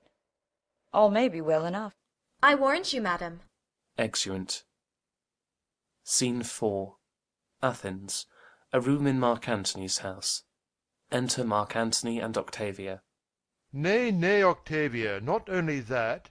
That were excusable, that and thousands more of semblable import. But he hath waged new wars against Pompey, made his will, and read it to public ear. Spoke scantly of me, when perforce he could not but pay me terms of honour. Cold and sickly he vented them. Most narrow measure lent me, when the best hint was given him, he not took't, or did it from his teeth. O my good lord, believe not all, or if you must believe, stomach not all. A more unhappy lady, if this division chance, ne'er stood between, praying for both parts. The good gods me presently, when I shall pray, "Oh, bless my lord and husband," undo that prayer, by crying out as loud, "Oh, bless my brother." Husband win brother, prays and destroys the prayer. No midway twixt these extremes at all. Gentle Octavia, let your best love draw to that point which seeks best to preserve it. If I lose mine honour, I lose myself. Better I were not yours, than yours so branchless. But, as you requested, yourself shall go betweenst. The meantime, lady, I'll raise a preparation of a war shall stain your brother. Make your soonest haste, so your desires are yours. Thanks to my lord. The Jove of power make me most weak, your reconciler. Wars twixt you twain would be, as if the world should cleave, and that slain men should solder up the rift. When it appears to you where this begins, turn your displeasure that way. For our faults can never be so equal that your love can equally move with them. Provide your going, choose your own company, and command what cost your heart has mind to. Exeunt. Scene 5. The same. Another room. Enter Domitius Enobarbus and Eros, meeting. How now, friend Eros? There's strange news come, sir. What, man? Caesar and Lepidus have made wars upon Pompey. This is old. What is the success? Caesar, having made use of him in the wars against Pompey, presently denied him rivality, would not let him partake in the glory of the action, and, not resting here, accuses him of letters he had formerly wrote to Pompey, upon his own appeal seizes him. So the poor third is up, till death enlarge his confine. Then, world, thou hast a pair of chaps, no more, and throw between them all the food thou hast. They'll grind the one the other. Where's Antony? He's walking in the garden, thus, and spurns the rush that lies before him, cries, "Fool Lepidus!" and threats the throat of that his officer that murdered Pompey. Our great navy's rigged. For Italy and Caesar. More, Domitius. My lord desires you presently. My news I might have told hereafter. 'Twill be naught. But let it be. Bring me to Antony. Come, sir. Exeunt. Scene 6. Rome. Octavius Caesar's house. Enter Octavius Caesar, Agrippa, and Lucanus. Contemning Rome, he has done all this and more in Alexandria. Here's the manner of it. I' the market-place, on a tribunal silvered, Cleopatra and himself in chairs of gold were publicly enthroned. At the feet sat Caesarion, whom they call my father's son, and all the unlawful issue that their lust since then hath made between them. Unto her he gave the stablishment of Egypt, made her of Lower Syria, Cyprus, Lydia, absolute queen. This in the public eye? I' the common show-place where they exercise. His sons he there proclaimed the kings of kings. Great Media, Parthia, and Armenia he gave to Alexander. To Ptolemy he assigned Syria, Sicilia, and Phoenicia. She in the habiliments of the goddess Isis that day appeared, and oft before gave audience, as 'tis reported so. Let Rome be thus informed. Who, queasy with his insolence already, will their good thoughts call from him? The people know it, and have now received his accusations. Who does he accuse? Caesar. And that, having in Sicily Sextus Pompeius spoiled, we had not rated him his part of the isle. Then, does he say, he lent me some shipping unrestored. Lastly, he frets that Lepidus of the triumvirate should be deposed, and being that we detain all his revenue. Sir, this should be answered. 'Tis done already, and the messenger gone. I have told him Lepidus was grown too cruel, that he his high authority abused, and did deserve his change. For what I have conquered, I grant him part, but then in his Armenia and other of his conquered kingdoms I demand the like. He'll never yield to that. Nor must not then be yielded to in this. Enter Octavia with her train. Hail, Caesar and my lord! Hail, most dear Caesar! Oh, that ever I should call thee castaway! You have not called me so, nor have you cause. Why have you stolen upon us thus? You come not like Caesar's sister. The wife of Antony should have an army for an usher, and the neighs of horse to tell of her approach long ere she did appear. The trees, by the way, should have borne men, and expectation fainted longing for what it had not. Nay, the dust should have ascended to the roof of heaven raised by your populous troops. But you are come a market-maid to Rome, and have prevented the ostentation of our love, which left unshown is often left unloved. We should have met you by sea and land, supplying every stage with an augmented greeting. Good my lord, to come thus was I not constrained, but did on my free will. My lord Mark Antony, hearing that you prepared for war, acquainted my grieved ear withal, whereon I begged his pardon for return. Which soon he granted, being an obstruct 'tween his lust and him. Do not say so, my lord. I have eyes upon him, and his affairs come to me on the wind. Where is he now? My lord, in Athens. No, my most wronged sister. Cleopatra hath nodded him to her. He hath given his empire up to a whore, who now are levying the kings of the earth for war. He hath assembled Bocchus, the king of Libya, Archelaus of Cappadocia, Philadelphos, king of Paphlagonia, the Thracian king Idalas, King Malchus of Arabia, king of Pont, Herod of Jewry, Mithridates, king of Commagene, Polemon and Amyntas, the kings of Media and Laconia, with a more larger list of sceptres. Ay me, most wretched, that have my heart parted betwixt two friends that do afflict each other. Welcome hither. Your letters did withhold our breaking forth, till we perceived both how you were wrong led, and we in negligent danger. Cheer your heart. Be you not troubled with the time, which drives o'er your content these strong necessities, but let determined things to destiny hold unbewailed their way. Welcome to Rome, nothing more dear to me. You are abused beyond the mark of thought, and the high gods, to do you justice, make them ministers of us and those that love you. Best of comfort, and ever welcome to us. Welcome, lady. Welcome, dear madam. Each heart in Rome does love and pity you. Only the adulterous Antony, most large in his abominations, turns you off, and gives his potent regiment to a trull, that noises it against us. Is it so, sir? Most certain. Sister, welcome. Pray you be ever known to patience, my dearest sister. Exeunt. Scene 7. Near Actium. Mark Antony's camp. Enter Cleopatra and Domitius and Abarbus. I will be even with thee, doubt it not. But why? Why? Thou hast forspoke my being in these wars, and sayest it is not fit. Well, is it? Is it? If not denounced against us, why should not we be there in person? Aside. Well, I could reply, if we should serve with horse and mares together, the horse were merely lost. The mares would bear our soldier and his horse. What is it you say? Your presence needs must puzzle Antony. Take from his heart, take from his brain, from's time. What should not then be spared? He is already traduced for levity, and 'tis said in Rome that Photinus and eunuch and your maids manage this war. Sink Rome and their tongues rot that speak against us. A charge we bear in the war, and, as the president of my kingdom, will appear there for a man. Speak not against it. I will not stay behind. Nay, I have done. Here comes the emperor.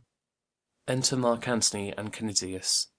Is it not strange, Canidius, that from Tarentum and Brundusium he could so quickly cut the Ionian Sea and take in Torine? You have heard on't, sweet? Celerity is never more admired than by the negligent. A good rebuke which might well become the best of men to taunt at slackness. Canidius, we will fight with him by sea. By sea, what else? Why will my lord do so? For that he dares us to it. So hath my lord dared him to single fight. Ay, and to wage this battle at Pharsalia, where Caesar fought with Pompey. But these offers, which serve not for his vantage, he shakes off, and so should you. Your ships are not well manned. Your mariners are mulleters, reapers, people engrossed by swift impress. In Caesar's fleet are those that often have 'gainst Pompey fought. Their ships are yours heavy. No disgrace shall fall you for refusing him at sea, being prepared for land. By sea, by sea. Most worthy sir, you therein throw away the absolute soldiership you have by land. Distract your army, which doth most consist of war-marked footmen, leave unexecuted your own renowned knowledge, quite forego the way which promises assurance, and give up yourself merely to chance and hazard, from firm security. I'll fight at sea. I have 60 sails, Caesar none better. Our overplus of shipping will we burn, and with the rest full manned from the head of Actium beat the approaching Caesar. But if we fail, we then can do't at land. Enter a messenger. Thy business? The news is true, my lord. He is descried. Caesar has taken Torine. Can he be there in person? 'Tis impossible. Strange that power should be. Canidius, our 19 legions thou shalt hold by land, and our 12,000 horse. We'll to our ship. Away, my Thetis. Enter a soldier. How now, worthy soldier? O noble emperor, do not fight by sea. Trust not to rotten planks. Do you misdoubt this sword and these my wounds? Let the Egyptians and the Phoenicians go a-ducking. We have used to conquer standing on the earth, and fighting foot to foot. Well, well, away! Exeunt Mark Antony, Queen Cleopatra, and Domitius and Abarbus. By Hercules, I think I am in the right. Soldier, thou art. But his whole action grows not in the power on't. So our leaders led, and we are women's men. You keep by land the legions and the horse whole, do you not? Marcus Octavius, Marcus Justius, Publicola, and Caelius are for sea. But we keep whole by land. This speed of Caesar's carries beyond belief. While he was yet in Rome, his power went out in such distractions as beguiled all spies. Who's his lieutenant, hear you? They say one Taurus. Well I know the man. Enter a messenger. The emperor calls Canidius. With news the times with labour, and throws forth each minute some. Exeunt. Scene 8. A plain near Actium. Enter Octavius Caesar and Taurus with his army marching. Taurus. My lord? Strike not by land. Keep whole. Provoke not battle till we have done at sea. Do not exceed the prescript of this scroll. Our fortune lies upon this jump. Exeunt. Scene 9. Another part of the plain. Enter Mark Antony and Domitius and Abarbus. Set we our squadrons on yon side of the hill, in eye of Caesar's battle, from which place we may the number of the ships behold, and so proceed accordingly. Exeunt. Scene 10. Another part of the plain. Canidius marcheth with his land army one way over the stage, and Taurus, the lieutenant of Octavius Caesar, the other way. After their going in is heard the noise of a sea fight. Alarum. Enter Domitius and Abarbus. Naught, naught all, naught! I can behold no longer. The Antoniad, the Egyptian admiral, with all their 60 fly and turn the rudder. To see it, mine eyes are blasted. Enter Scarus. Gods and goddesses, all the whole synod of them. What's thy passion? The greater cantle of the world is lost with very ignorance. We have kissed away kingdoms and provinces. How appears the fight? On our side like the tokened pestilence, where death is sure. Yon rebodred nag of Egypt, whom leprosy o'ertake, I the midst of the fight, when vantage like a pair of twins appeared, both as the same, or rather ours the elder. The breeze upon her like a cow in June hoists sails and flies. That I beheld. Mine eyes did sicken at the sight, and could not endure a further view. She once been loosed, the noble ruin of her magic Antony, claps on his sea wing, and like a doting mallard, leaving the fight in height, flies after her. I never saw an action of such shame. Experience, manhood, honour, ne'er before did violate so itself. Alack, alack! Enter Canidius. Our fortune on the sea is out of breath, and sinks most lamentably. Had our general been what he knew himself, it had gone well. Oh, he has given us example for our flight, most grossly, by his own. Ay, are you thereabouts? Why, then, good night indeed. Toward Peloponnesus are they fled. 'Tis easy, Toot, and there I will attend what further comes. To Caesar will I render my legions and my horse. 6 kings already show me the way of yielding. I'll yet follow the wounded chance of Antony, though my reason sits in the wind against me. Exeunt. Scene 11. Alexandria, Cleopatra's palace. Enter Mark Antony with attendants. Hark! The land bids me tread no more upon't. It is a shame to bear me. Friends, come hither. I am so lated in the world that I have lost my way for ever. I have a ship laden with gold. Take that, divide it, fly, and make your peace with Caesar. Fly, not we. I have fled myself, and have instructed cowards to run and show their shoulders. Friends, be gone. I have myself resolved upon a course which has no need of you. Be gone. My treasure's in the harbour. Take it. Oh, I followed that I blush to look upon. My very hairs do mutiny, for the white reprove the brown for rashness, and they them for fear and doting. Friends, be gone. You shall have letters from me to some friends that will sweep your way for you. Pray you, look not sad, nor make replies of loathness.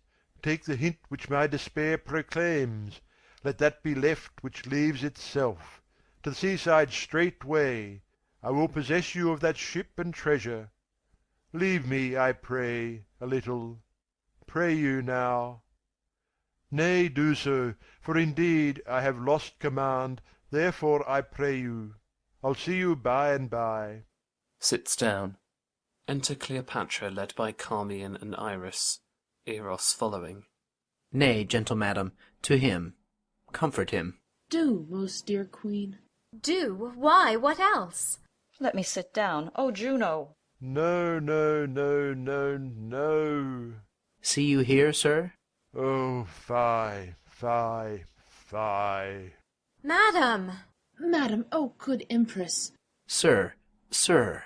Yes, my lord, yes. He at Philippi kept his sword e'en like a dancer, while I struck the lean and wrinkled Cassius, and 'twas I that the mad Brutus ended. He alone dwelt on lieutenantry, and no practice had in the brave squares of war. Yet now, no matter. Ah, stand by. The queen, my lord, the queen. Go to him, madam. Speak to him. He is unqualitied with very shame. Well, then sustain him. Oh! Most noble sir, arise. The queen approaches. Her head's declined, and death will seize her. But your comfort makes the rescue. I have offended reputation, a most unnoble swerving. Sir, the queen. Oh, whither hast thou led me, Egypt? See, how I do convey my shame out of thine eyes by looking back what I have left behind destroyed in dishonour. Oh, my lord, forgive my fearful sails. I little thought you would have followed. Egypt, thou knew'st too well my heart was to thy rudder tied by the strings, and thou shouldst tow me after. O my spirit, thy full supremacy thou knewest, and that thy beck might from the bidding of the gods command me. Oh, my pardon. Now I must to the young man send humble treaties, dodge and palter in the shifts of lowness, who with half the bulk of the world played as I pleased, making and marring fortunes. You did know how much you were my conqueror, and that my sword, made weak by my affection, would obey it on all cause. Pardon, pardon. Fall not a tear, I say. One of them rates all that is won and lost. Give me a kiss. Even this repays me. We sent our schoolmaster. Is he come back? Love, I am full of lead. Some wine, within there, and our viands. Fortune knows we scorn her most when most she offers blows. Exeunt. Scene 12. Egypt. Octavius Caesar's camp. Enter Octavius Caesar, Dolabella, Thyreus, with others. Let him appear that's come from Antony. Know you him? Caesar, 'tis his schoolmaster. An argument that he is plucked, when hither he sends so poor opinion of his wing, which had superfluous kings for messengers not many moons ago. Enter Euphronius, ambassador from Mark Antony. Approach, and speak. Such as I am, I come from Antony. I was of late as petty to his ends as the morn dew on the myrtle leaf to his grand sea. Be it so, declare thine office. Lord of his fortunes, he salutes thee, and requires to live in Egypt, which, not granted, he lessens his requests, and to thee sues to let him breathe between the heavens and earth, a private man in Athens, this for him. Next, Cleopatra does confess thy greatness, submits her to thy might, and of thee craves the circle of the Ptolemies for her heirs, now hazarded to thy grace. For Antony, I have no ears to his request. The queen of audience nor desire shall fail, so she from Egypt drive her all disgraced friend, or take his life there. This if she perform, she shall not sue unheard. So to them both. Fortune pursue thee. Bring him through the bands. Exit Euphronius. To Thyreus. To try eloquence, now 'tis time. Dispatch. From Antony win Cleopatra. Promise, and in our name what she requires. Add more from thine invention offers. Women are not in their best fortunes strong, but want will perjure the ne'er touched vestal. Try thy cunning, Thyreus. Make thine own edict for thy pains, which we will answer as a law. Caesar, I go. Observe how Antony becomes his flaw, and what thou think'st his very action speaks in every power that moves. Caesar, I shall. Exeunt. Scene 13. Alexandria, Cleopatra's palace. Enter Cleopatra, Domitius Enobarbus, Carmian, and Iris. What shall we do, Enobarbus? Think and die. Is Antony or we in fault for this? Antony only, that would make his will lord of his reason. What though you fled from the great face of war, whose several ranges frightened each other? Why should he follow? The itch of his affection should not then have nicked his captainship, at such a point, when half to half the world opposed, he being the mered question. 'Twas a shame no less that was his loss, to course your flying flags and leave his navy gazing. Prithee, peace. Enter Mark Antony with Euphronius the ambassador. Is that his answer? Ay, my lord. The queen shall then have courtesy, so she will yield us up. He says so. Let her know it. To the boy Caesar send this grizzled head, and he will fill thy wishes to the brim with principalities. That head, my lord? To him again, tell him he wears the rose of youth upon him, the which the world should note something particular. His coins, ships, legions may be a coward's, whose ministers would prevail under the service of a child as soon as i' the command of Caesar. I dare him, therefore, to lay his gay comparisons apart, and answer me declined sword against sword, ourselves alone. I'll write it. Follow me. Exeunt Mark Antony and Euphronius. Aside. Yes, like enough, high-battled Caesar will unstate his happiness, and be staged to the show against a sworder.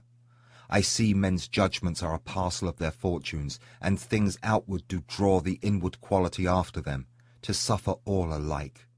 That he should dream, knowing all measure, the full Caesar will answer his emptiness. Caesar, thou hast subdued his judgment too. Enter an attendant. A messenger from Caesar. What, no more ceremony? See, my women, against the blown rose may they stop their nose that kneels unto the buds. Admit him, sir. Exit attendant. Aside. Mine honesty and I begin to square. The loyalty well held to fools does make our faith mere folly. Yet he that can endure to follow with allegiance a fallen lord does conquer him that did his master conquer, and earn a place at a story. Enter Thyreus. Caesar's will? Hear it apart. None but friends, say boldly. So haply are they friends to Antony. He needs as many, sir, as Caesar has. Or needs not us. If Caesar please, our master will leap to be his friend. For us, you know, whose he is we are, and that is Caesar's. So, thus then thou most renowned, Caesar entreats not to consider in what case thou standst further than he is Caesar. Go on, right royal. He knows that you embrace not Antony as you did love, but as you feared him. Oh. The scars upon your honour, therefore, he does pity as constrained blemishes, not as deserved. He is a god, and knows what is most right. Mine honour was not yielded, but conquered merely. Aside. To be sure of that, I will ask Antony. Sir, sir, thou art so leaky that we must leave thee to thy sinking, for thy dearest quit thee. Exit. Shall I say to Caesar what you require of him? For he partly begs to be desired to give. It much would please him that of his fortunes you should make a staff to lean upon, but it would warm his spirits to hear from me you had left Antony, and put yourself under his shroud, the universal landlord. What's your name? My name is Thyreus. Most kind messenger, say to great Caesar this. In deputation I kiss his conquering hand. Tell him I am prompt to lay my crown at's feet, and there to kneel. Tell him from his all-obeying breath I hear the doom of Egypt. 'Tis your noblest course, wisdom and fortune combating together. If that the former dare but what it can, no chance may shake it. Give me grace to lay my duty on your hand. You're Caesar's father, oft, when he hath mused of taking kingdoms in, bestowed his lips on that unworthy place, as it rained kisses. Re-enter Mark Antony and Domitius Enobarbus. Favours, by Jove that thunders! What art thou, fellow? One that but performs the bidding of the fullest man, and worthiest to have command obeyed. Aside. You will be whipped. Approach there. Ah, you kite. Now, gods and devils, authority melts from me. Of late, when I cried Ho! like boys unto a muss, kings would start forth and cry, Your will? Have you no ears? I am Antony yet. Enter attendants. Take hence this jack, and whip him. Aside. 'Tis better playing with a lion's whelp than with an old one dying. Moons and stars, whip him! Were 20 of the greatest tributaries that do acknowledge Caesar, should I find them so saucy with the hand of she here, what's her name, since she was Cleopatra? Whip him, fellows, till like a boy you see him cringe his face, and whine aloud for mercy. take him hence. Mark Antony. Tug him away. Being whipped, bring him again. This Jack of Caesar's shall bear us an errand to him. Exeunt attendants with Thyreus. You were half blasted ere I knew you. Ha! Have I my pillow left unpressed in Rome, forborne the getting of a lawful race, and by a gem of women to be abused by one that looks on feeders? Good my lord. You have been a boggler ever, but when we in our viciousness grow hard, oh misery on't! The wise gods seal our eyes, in our own filth drop our clear judgments, make us adore our errors, laugh at's, while we strut to our confusion. Oh, is it come to this? I found you as a morsel cold upon dead Caesar's trencher. Nay, you were a fragment of Cineas Pompey's. Besides, what hotter hours, unregistered in vulgar fame, you have luxuriously picked out. For I am sure, though you can guess what temperance should be, you know not what it is. Wherefore is this? To let a fellow that will take rewards and say, God quit you, be familiar with my playfellow, your hand, this kingly seal and plighter of high hearts. Oh, that I were upon the hill of Bazan to outroar the horned herd, for I have savage cause, and to proclaim it civilly were like a haltered neck, which does the hangman thank for being yere about him. Re-enter attendants with Thyreus. Is he whipped? Soundly, my lord. Cried he, and begged a pardon? He did ask favour. If that thy father live, let him repent thou wast not made his daughter. And be thou sorry to follow Caesar in his triumph, since thou hast been whipped for following him. Henceforth the white hand of a lady fever thee, shake thou to look on't. Get thee back to Caesar, tell him thy entertainment. Look, thou say, he makes me angry with him, for he seems proud and disdainful, harping on what I am, not what he knew I was. He makes me angry, and at this time most easy 'tis to do it, when my good stars, that were my former guides, have empty left their orbs, and shot their fires into the abysm of hell. If he mislike my speech and what is done, tell him he has Hipparchus, my enfranched bondman, whom he may at pleasure whip, or hang, or torture, as he shall like, to quit me. Urge it thou. Hence with thy stripes, begone. Exit Thyreus. Have you done yet? Alack, our terrene moon is now eclipsed, and it portends alone the fall of Antony. I must stay his time. To flatter Caesar would you mingle eyes with one that ties his points? Not know me yet. Cold-hearted toward me? Ah, dear, if I be so, from my cold heart let heaven engender hail, and poison it in the source, and the first stone drop in my neck, as it determines, so dissolve my life. The next Caesarean smite, till by degrees the memory of my womb, together with my brave Egyptians all, by the discandying of this pelleted storm, lie graveless, till the flies and gnats of Nile have buried them for prey. I am satisfied. Caesar sits down in Alexandria, where I will oppose his fate. Our force by land hath nobly held, our severed navy too hath knit again, and fleet threatening most sea-like. Where hast thou been, my heart? Dost thou hear, lady? If from the field I shall return once more to kiss these lips, I will appear in blood. I and my sword will earn our chronicle. There's hope in't yet. That's my brave lord. I will be treble-sinewed, hearted, breathed, and fight maliciously. For when mine hours were nice and lucky, men did ransom lives of me for jests. But now I'll set my teeth, and send to darkness all that stop me. Come, let's have one other gaudy night. Call to me all my sad captains. Fill our bowls once more. Let's mock the midnight bell. It is my birthday. I had thought to have held it poor. But since my lord is Antony again, I will be Cleopatra. We will yet do well. Call all his noble captains to my lord. Do so, we'll speak to them, and tonight I'll force the wine peep through their scars. Come on, my queen, there's sap in't yet. The next time I do fight, I'll make death love me, for I will contend even with his pestilent scythe. Exeunt all but Domitius and Abarbus. Now he'll outstare the lightning. To be furious is to be frightened out of fear, and in that mood the dove will peck the estrage. And I see still a diminution in our captain's brain restores his heart. When valour preys on reason, it eats the sword it fights with. I will seek some way to leave him. Exit. End of Act 3.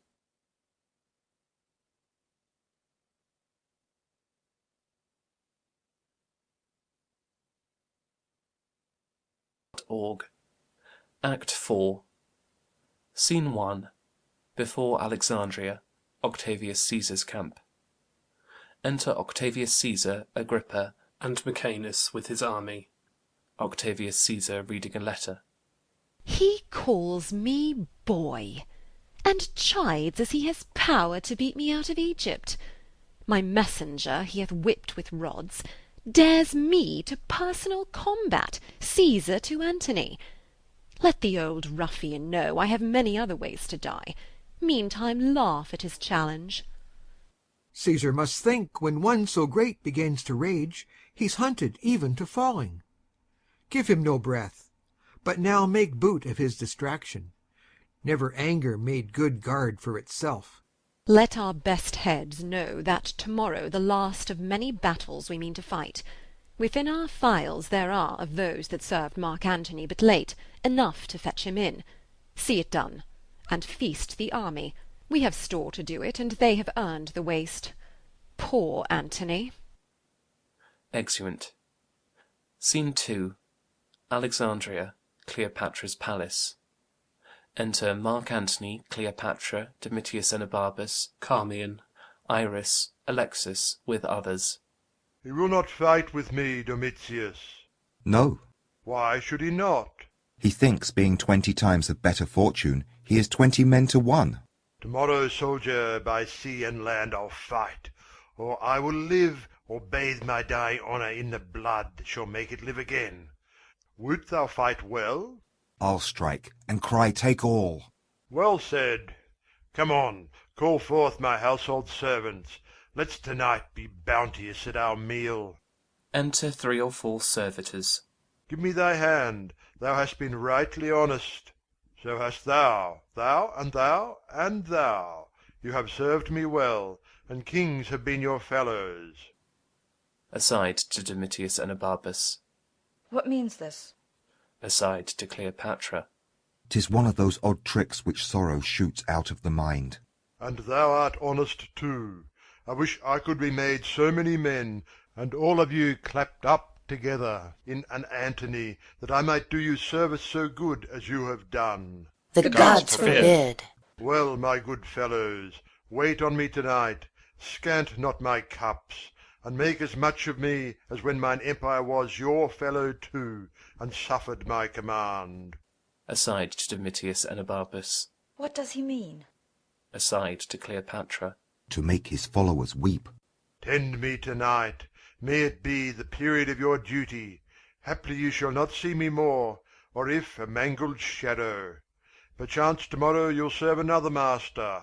I look on you as one that takes his leave. Mine honest friends, I turn you not away, but, like a master married to your good service, stay till death. Tend me tonight 2 hours.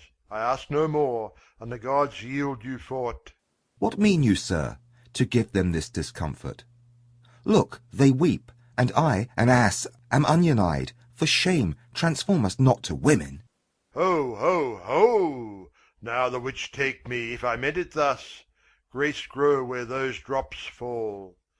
My hearty friends, you take me in too dolorous a sense, for I spake to you for your comfort. Did desire you to burn this night with torches.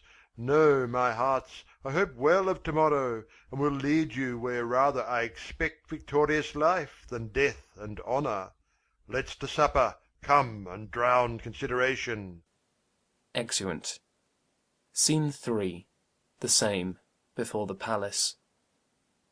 Enter 2 soldiers to their guard. Brother, good night.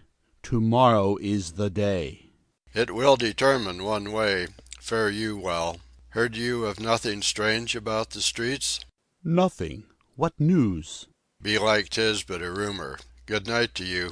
Well, sir, good night. Enter 2 other soldiers. Soldiers, have careful watch. And you. Good night. Good night. They place themselves in every corner of the stage. Here we, and if tomorrow our navy thrive, I have an absolute hope our landmen will stand up. 'Tis a brave army, and full of purpose. Music of the hautboys as under the stage. Peace! What noise? List! List! Hark! Music in the air. Under the earth? It signs well, does it not? No. Peace, I say. What should this mean? 'Tis the god Hercules, whom Antony loved, now leaves him. Walk. Let's see if other watchmen do hear what we do. They advance to another post. How now, masters? Speaking together. How now do you hear this? Aye. Is not strange? Do you hear, masters? Do you hear? Follow the noise so far as we have quarter. Let's see how it will give off. Content. 'Tis strange. Exeunt. Scene 4. The same. A room in the palace. Enter Mark Antony and Cleopatra, Carmion, and others attending. Eros, mine armour, Eros. Sleep a little. No, my chuck, Eros, come. Mine armour, Eros. Enter Eros with armour. Come, good fellow, put mine iron on. If fortune be not ours today, it is because we brave her. Come. Nay, I'll help too. What's this for? Ah, let be, let be. Thou art the armourer of my heart. False, false. This. Soothe, la, I'll help. Thus it must be. Well, well. We shall thrive now. Seest thou, my good fellow? Go put on thy defences. Briefly, sir. Is not this buckled well? Rarely, rarely. He that unbuckles this, till we do please to daft to our repose, shall hear a storm. Thou fumblest, Eros, and my queen's a squire more tight at this than thou. Dispatch. O love, that thou couldst see my wars today, and knew'st the royal occupation, thou shouldst see a workman in't. Enter an armed soldier. Good morrow to thee. Welcome. Thou look'st like him that knows a warlike charge. To business that we love we rise betime, and go to it with delight. 1,000, sir. Early thought be have on their riveted trim, and at the port expect you. Shout. Trumpets flourish. Enter captains and soldiers. The morn is fair. Good morrow, General. Good morrow, General. 'Tis well blown, lads. This morning, like the spirit of a youth that means to be of note, begins betimes. So, come, give me that. This way. Well said. Fare thee well, dame. Whate'er becomes of me, this is the soldier's kiss, rebukable. Kisses her. Unworthy, shameful check it were to stand on more mechanic compliment. I'll leave thee now like a man of steel. You that will fight, follow me close. I'll bring you to it. Adieu. Exeunt Mark Antony, Eros, captains and soldiers. Please you, retire to your chamber. Lead me. He goes forth gallantly, that he and Caesar might determine this great war in single fight. Then Antony, but now, well on. Exeunt. Scene 5. Alexandria. Mark Antony's camp. Trumpets sound. Enter Mark Antony and Eros, a soldier, meeting them. The gods make this a happy day to Antony. Would thou and those thy scars had once prevailed to make me fight at land. Hadst thou done so, the kings that have revolted and the soldier that has this morning left thee would have still followed thy heels. Who's gone this morning? Who? One ever near thee. Call for Enobarbus. He shall not hear thee, or from Caesar's camp say, I am none of thine. What sayest thou? Sir, he is with Caesar. Sir, his chests and treasure he has not with him. Is he gone? Most certain.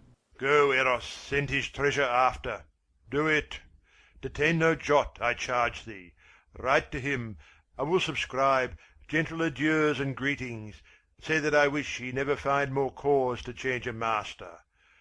Oh, my fortunes have corrupted honest men. Dispatch. Enobarbus. Exeunt. Scene 6. Alexandria, Octavius Caesar's camp. Flourish. Enter Octavius Caesar, Agrippa, with Domitius Enobarbus and others. Go forth, Agrippa, and begin the fight. Our will is Antony be took alive. Make it so known. Caesar, I shall. Exit. The time of universal peace is near. Prove this a prosperous day. The three-nooked world shall bear the olive freely. Enter a messenger. Antony is come into the field.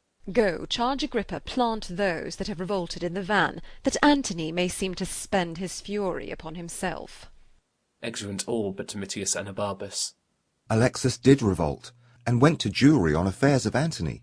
There did persuade great Herod to incline himself to Caesar, and leave his master Antony. For this pains Caesar hath hanged him. Canidius and the rest that fell away have entertainment, but no honourable trust. I have done ill, of which I do accuse myself so sorely, that I will join no more. Enter a soldier of Caesar's. Enobarbus, Antony hath after thee sent all thy treasure, with his bounty overplus. The messenger came on my guard, and at thy tent is now unloading of his mules. I give it you. Mock not, Enobarbus, I tell you true. Best you safe the bringer out of the host. I must attend mine office, or would have done it myself. Your emperor continues still a Jove. Exit. I am alone the villain of the earth, and feel I am so most. O Antony, thou mine of bounty, how wouldst thou have paid my better service, when my turpitude thou dost so crown with gold? This blows my heart. If swift thou break it not, a swifter mean shall outstrike thought, but thought will do it, I feel. I fight against thee. No, I will go seek some ditch wherein to die. The foulest best fits my latter part of life. Exit. Scene 7. Field of battle between the camps. Alarum. Drums and trumpets. Enter Agrippa and others. Retire, we have engaged ourselves too far. Caesar himself has work, and our oppression exceeds what we expected. Exeunt. Alarums. Enter Mark Antony and Scaurus wounded. O my brave emperor, this is fought indeed. Had we done so at first, we had driven them home with clouts about their heads. Thou bleedest apace. I had a wound here that was like a T, but now 'tis made an H. They do retire. We'll beat 'em into bench holes. I have yet room for 6 Scotches more. Enter Eros. They are beaten, sir, and our advantage serves for a fair victory. Let us score their backs, and snatch 'em up as we take hares behind. 'Tis sport to maul a runner. I will reward thee once for thy sprightly comfort, and tenfold for thy good valour. Come thee on. I'll halt after. Exeunt. Scene 8. Under the walls of Alexandria. Alarum. Enter Mark Antony in a march, Scaurus with others. We have beat him to his camp. Run one before, and let the queen know of our guests. Tomorrow, before the sun shall see us, we'll spill the blood that has today escaped. I thank you all, for doughty-handed are you, and have fought not as you served the cause, but as it had been each man's like mine. You have shown all Hector's. Enter the city, clip your wives, your friends, tell them your feats, whilst they with joyful tears wash the congealment from your wounds, and kiss the honoured gashes whole. To Scaurus. Give me thy hand. Enter Cleopatra attended. To this great fairy I'll commend thy acts. Make her thanks bless thee. To Cleopatra. O thou day of the world, chain mine armed neck. Leap thou, attire and all, through proof of harness to my heart, and there ride on the pants triumphing. Lord of lords, O infinite virtue, comest thou smiling from the world's greatest snare uncaught? My nightingale, we have beat them to their beds. What, girl? Though grey do sometime mingle with our younger brown, yet are we a brain that nourishes our nerves, and can get goal for goal of youth. Behold this man. Commend unto his lips thy favouring hand. Kiss it, my warrior. He hath fought today as if a god in hate of mankind had destroyed in such a shape. I'll give thee, friend, an armor all of gold. It was a king's. He has deserved it, were it carbuncled like holy Phoebus' car. Give me thy hand, though Alexandria make a jolly march. Bear our hacked targets like the men that owe them. Had our great palace the capacity to camp this host, we all would sup together, and drink carouses to the next day's fete, which promises royal peril. Trumpeters, with brazen din blast you the city's ear, make mingle with rattling tambourines, that heaven and earth may strike their sounds together, applauding our approach. Exeunt. Scene 9. Octavius Caesar's camp. Sentinels at their post. If we be not relieved within this hour, we must return to the court of guard.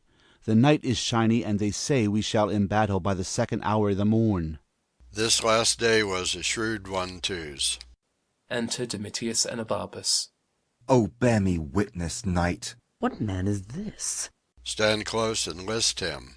Be witness to me, O thou blessed moon, when men revolted shall upon record bear hateful memory, poor Enobarbus did before thy face repent. Enobarbus! Peace, hark further. O sovereign mistress of true melancholy, the poisonous damp of night dispunge upon me, that life, a very rebel to my will, may hang no longer on me, throw my heart against the flint and hardness of my fault, which, being dried with grief, will break to powder, and finish all foul thoughts.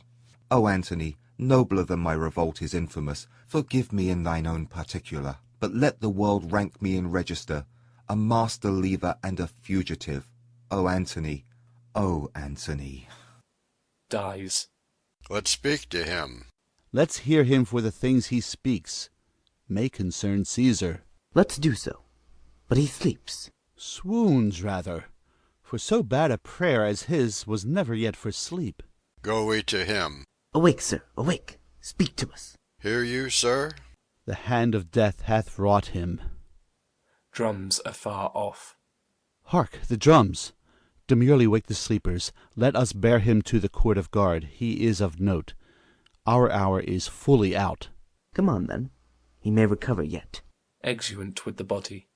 Scene 10. Between the two camps. Enter Mark Antony and Scaurus with their army. Their preparation is today by sea. We please them not by land. For both, my lord. I would they'll fight in the fire or in the air. We'll fight them there too. But this it is, our foot upon the hills adjoining to the city shall stay with us. Order for sea is given. We have put forth the haven, where their appointment we may best discover, and look on their endeavour. Exeunt. Scene 11. Another part of the same. Enter Octavius Caesar and his army. But being charged we will be still by land, which, as I take it, we shall, for his best force is forth to man his galleys. To the vales, and hold our best advantage. Exeunt. Scene 12. Another part of the same. Enter Mark Antony and Scaurus. Yet they are not joined. Where yon pine does stand, I shall discover all. I'll bring thee word straight, how 'tis like to go. Exit. Swallows have built in Cleopatra's sails their nests. The augurers say they know not, they cannot tell, look grimly, and dare not speak their knowledge. Antony is valiant and dejected, and by starts his fretted fortunes give him hope and fear of what he has and has not. Alarum afar off, as at a sea fight. Re-enter Mark Antony. All is lost. This foul Egyptian hath betrayed me. My fleet hath yielded to the foe, and yonder they cast their caps up and carouse together like friends long lost. Triple-turned whore! 'Tis thou hast sold me to this novice, and my heart makes only wars on thee. Bid them all fly, for when I am revenged upon my charm, I have done all. Bid them all fly. Begone! Exit Scaurus. O sun, thy uprise shall I see no more. Fortune and Antony part here. Even here do we shake hands. All come to this? The hearts that spanielled me at heels, to whom I gave their wishes, do descandy melt their sweets on blossoming Caesar, and this pine is bark that overtopped them all. Betrayed I am. Oh, this false soul of Egypt, this grave charm, whose eye becked forth my wars and called them home, whose bosom was my crownet, my chief end, like a right gypsy hath, at fast and loose, beguiled me to the very heart of loss. What? Eros? Eros? Enter Cleopatra. Ah, thou spell! Avaunt! Why is my lord enraged against his love? Oh. Vanish, or I shall give thee thy deserving and blemish Caesar's triumph.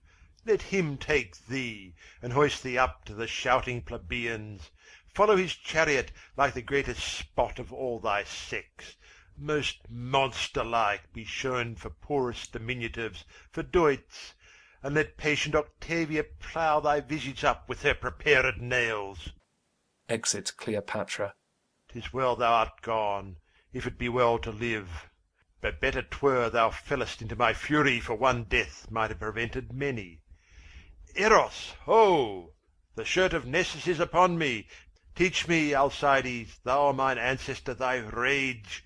Let me lodge Lycus on the horns of the moon, and with those hands that grasp the heaviest club subdue my worthiest self. The witch shall die. To this young Roman boy she hath sold me, and I fall under this plot. She dies for't. Eros, ho! Exit. Scene 13. Alexandria, Cleopatra's palace. Enter Cleopatra, Carmion, Iris, and Mardian. Help me, my women. Oh, he is more mad than Telamon for his shield. The boar of Thessaly was never so embossed. To the monument. There lock yourself, and send him word you are dead. The soul and body rive not more in parting than greatness going off. To the monument. Mardian, go tell him I have slain myself. Say that the last word I spoke was Antony. And word it, prithee, piteously. Hence, Mardian, and bring me how he takes my death. To the monument. Exeunt. Scene 14. The same, another room. Enter Mark Antony and Eros. Eros, thou yet beholdest me? Ay, noble lord. Sometimes we see a cloud that's dragonish, a vapour sometimes like a bear or lion, a towered citadel, a pendant rock, a forked mountain or blue promontory, with trees upon't that nod unto the world, and mock our eyes with air. Thou hast seen these signs. They are black Vespers' pageants. Ay, my lord. That which is now a horse, even with a thought the rack dislimbs, and makes it indistinct, as water is in water. It does, my lord. My good knave Eros, now thy captain is even such a body. Here I am Antony, yet cannot hold this visible shape, my knave. I made these wars for Egypt, and the queen, whose heart I thought I had, for she had mine, which whilst it was mine had annexed unto it 1,000,000 more, now lost. She, Eros, has packed cards with Caesar, and false played my glory unto an enemy's triumph. Nay, weep not, gentle Eros, there is left us ourselves to end ourselves. Enter Mardian. Oh, thy vile lady, she has robbed me of my sword. No, Antony, my mistress loved thee, and her fortunes mingled with thine entirely. Hence, saucy eunuch, peace. She hath betrayed me, and shall die the death. Death of one person can be paid but once, and that she has discharged. What thou wouldst do is done unto thy hand. The last she spake was Antony, most noble Antony. Then in the midst a tearing groan did break the name of Antony. It was divided between her heart and lips. She rendered life, thy name so buried in her. Dead, then? Dead. Unarm, Eros, the long day's task is done, and we must sleep. To Mardian. That thou departest hence safe does pay thy labour richly. Go. Exit Mardian. Off, pluck off. The sevenfold shield of Ajax cannot keep the battery from my heart. Oh, cleave my sides. Heart, once be stronger than thy continent, crack thy frail case. Apace, Eros, apace. No more a soldier, bruised pieces, go. You have been nobly born. From me awhile. Exit Eros. I will o'ertake thee, Cleopatra, and weep for my pardon.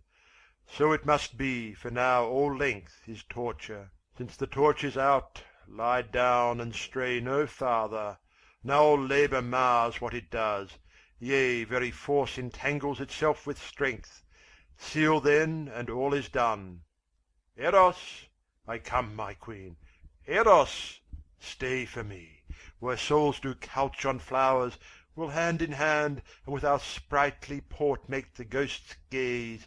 Dido and her Aeneas shall want troops, and all the haunt be ours. Come, Eros, Eros! Re-enter Eros. What would my lord? Since Cleopatra died, I have lived in such dishonour that the gods detest my baseness. I that with my sword quartered the world, and o'er green Neptune's back with ships made cities, condemn myself to lack the courage of a woman, less noble mind than she which by her death our Caesar tells I am the conqueror of myself. Thou art sworn, Eros, that when the exigence should come, which now is come indeed, when I should see behind me the inevitable prosecution of disgrace and horror, that on my command thou then wouldst kill me. Do it. The time is come. Thou strikest not me, 'tis Caesar thou defeatest. Put colour in thy cheek. The gods withhold me. Shall I do that which all the Parthian darts, though enemy, lost aim and could not? Eros, wouldst thou be windowed in great Rome, and see thy master thus, with pleached arms, bending down his corrigible neck, his face subdued to penetrative shame, whilst the wheeled seat of fortunate Caesar, drawn before him, branded his baseness that ensued? I would not see it. Come then, for with a wound I must be cured. Draw that thy honest sword which thou hast worn most useful for thy country. Oh, sir, pardon me. When I did make thee free, sworest thou not then to do this when I bade thee? Do it at once. All thy precedent services are all but accidents unpurposed. Draw and come. Turn from me, then, that noble countenance wherein the worship of the whole world lies. Lo thee! Turning from him. My sword is drawn. Then do it at once the thing why thou hast drawn it. My dear master, my captain, and my emperor, let me say, before I strike this bloody stroke, farewell. 'Tis said, man, and farewell. Farewell, great chief. Shall I strike now? Now, Eros. Oh! Why, there then. Thus I do escape the sorrow of Antony's death. Oh! Kills himself. Ah, thrice nobler than myself, thou teachest me, O valiant Eros, what I should, and thou couldst not. My queen and Eros have by their brave instruction got upon me a nobleness in record. But I will be a bridegroom in my death, and run into it as to a lover's bed. Come then, and Eros, thy master dies thy scholar. To do thus. Falling on his sword. I learnt of thee. Ah, not dead, not dead. The guard, ho! Oh, dispatch me! Enter Docetus and guard. What's the noise? I've done my work in, friends. Oh, make an end of what I've begun. The star is fallen. And time is at its period. Alas and woe! Let him that loves me strike me dead. Not I. Nor I. Nor anyone. Exeunt guard.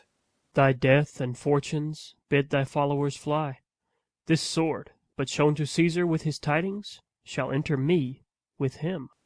Enter Diomedes. Where is Anthony? There, Diomed. There. Libsy, wilt thou not answer, man? Exit de Cetus. Art thou there, Diomed? Draw thy sword and give me sufficing strokes for death. Most absolute lord, my mistress Cleopatra sent me to thee. When did she send thee? Now, my lord. Where is she? Locked in her monument. She had a prophesying fear of what hath come to pass. For when she saw, which never shall be found, you did suspect she had disposed with Caesar, and that your rage would not be purged, she sent you word she was dead. But fearing since how it might work, hath sent me to proclaim the truth. And I am come, I dread, too late. Too late, good Diomed. Call thy guard, I prithee. What ho, the Emperor's guard! The guard! What ho! Come, your lord calls.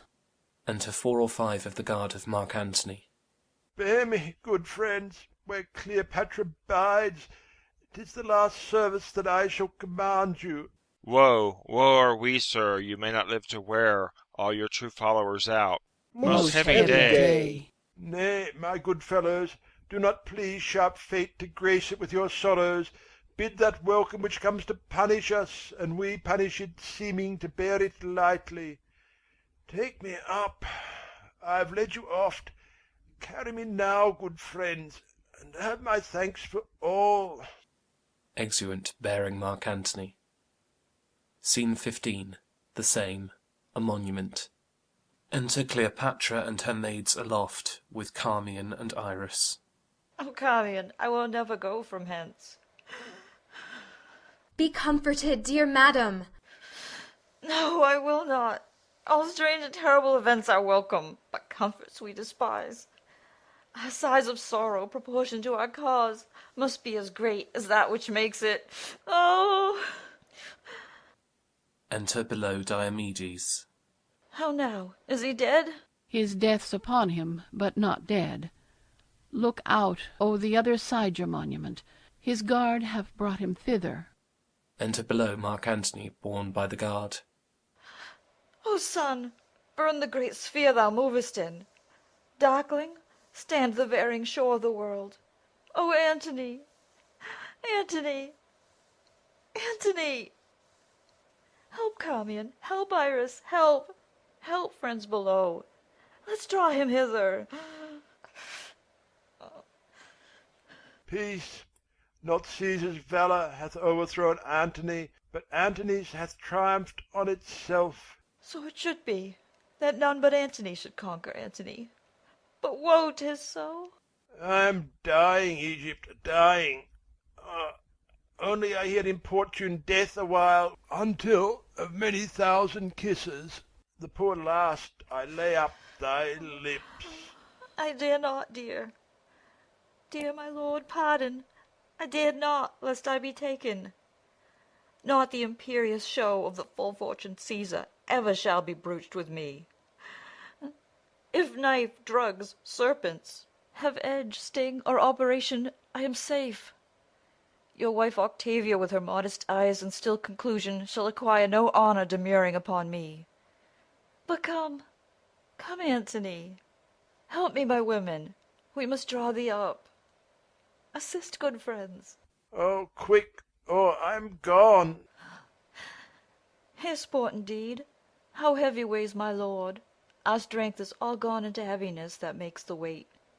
Had I great Juno's power, the strong-winged Mercury should fetch thee up, and set thee by Jove's side. Yet come a little. Wishes were ever fools. Oh, come, come, come. They heave Mark Antony aloft to Cleopatra. And welcome, welcome. Die where thou hast lived. Quicken with kissing. Had my lips that power, thus would I wear them out.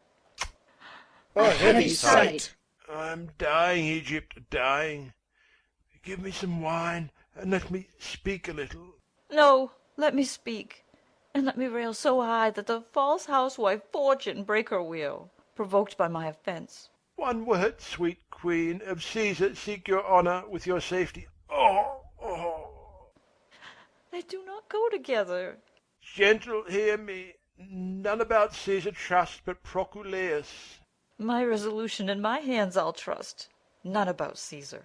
The miserable change now at my end lament nor sorrow at, but please your thoughts in feeding them with those my former fortunes wherein I lived, the greatest prince of the world, the noblest. Oh. And do now not basely die, nor cowardly put my helmet off to my countrymen, a Roman by a Roman, valiantly vanquished. And now my spirit is going. I can no more. Oh. Oh! Noblest of men, wilt die? Hast thou no care of me? Shall I abide in this dull world, which in thy absence is no better than a sty? Oh! See my women, Mark Antony dies. the crown of the earth doth melt. My lord, oh, withered is the garland of the war. The soldier's pole is fallen. Young boys and girls are level now with men. The odds is gone, and there is nothing left remarkable beneath the visiting moon. Faints. Oh, quietness, lady. She is dead too, our sovereign. Lady! Madam! Oh, madam! Madam! Madam!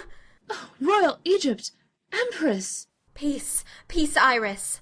No more, but e'en a woman, and commanded by such poor passion as the maid that milks and does the meanest chairs. It were for me to throw my sceptre at the injurious gods, to tell them that this world did equal theirs till they had stolen our jewel. All's but not. Patience is Scottish, and impatience does become a dog that's mad. Then is it sin to rush into the secret house of death, ere death dare come to us? How do you, women? What, good cheer? Why, how now, Carmion, my noble girls? Ah, women, look, our lamp is spent, it's out. Good sirs, take heart. We'll bury him, and then what's brave, what's noble? Let's do it after the high Roman fashion, and make death proud to take us. Come away. This case of that huge spirit now is cold. Oh, women, come. We have no friend but resolution, and the briefest end. Exeunt those above bearing off Mark Antony's body. End of Act 4.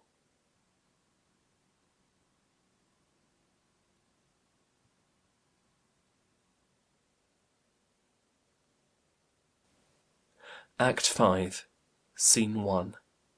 Alexandria, Octavius Caesar's camp. Enter Octavius Caesar, Agrippa, Dolabella, Lucanus, Gallus, Proculaeus, and others, his council of war. Go to him, Dolabella, bid him yield. Being so frustrate, tell him he mocks the pauses that he makes. Caesar, I shall. Exit. Enter Dercetus with the sword of Mark Antony. Wherefore is that? And what art thou that darest appear thus to us? I am called Dercetus. Mark Antony I served, who best was worthy best to be served. Whilst he stood up and spoke, he was my master, and I wore my life to spend upon his haters. If thou please to take me to thee, as I was to him, I'll be to Caesar. If thou pleasest not, I yield thee up my life. What is't thou say'st? I say, O Caesar, Antony is dead. The breaking of so great a thing should make a greater crack.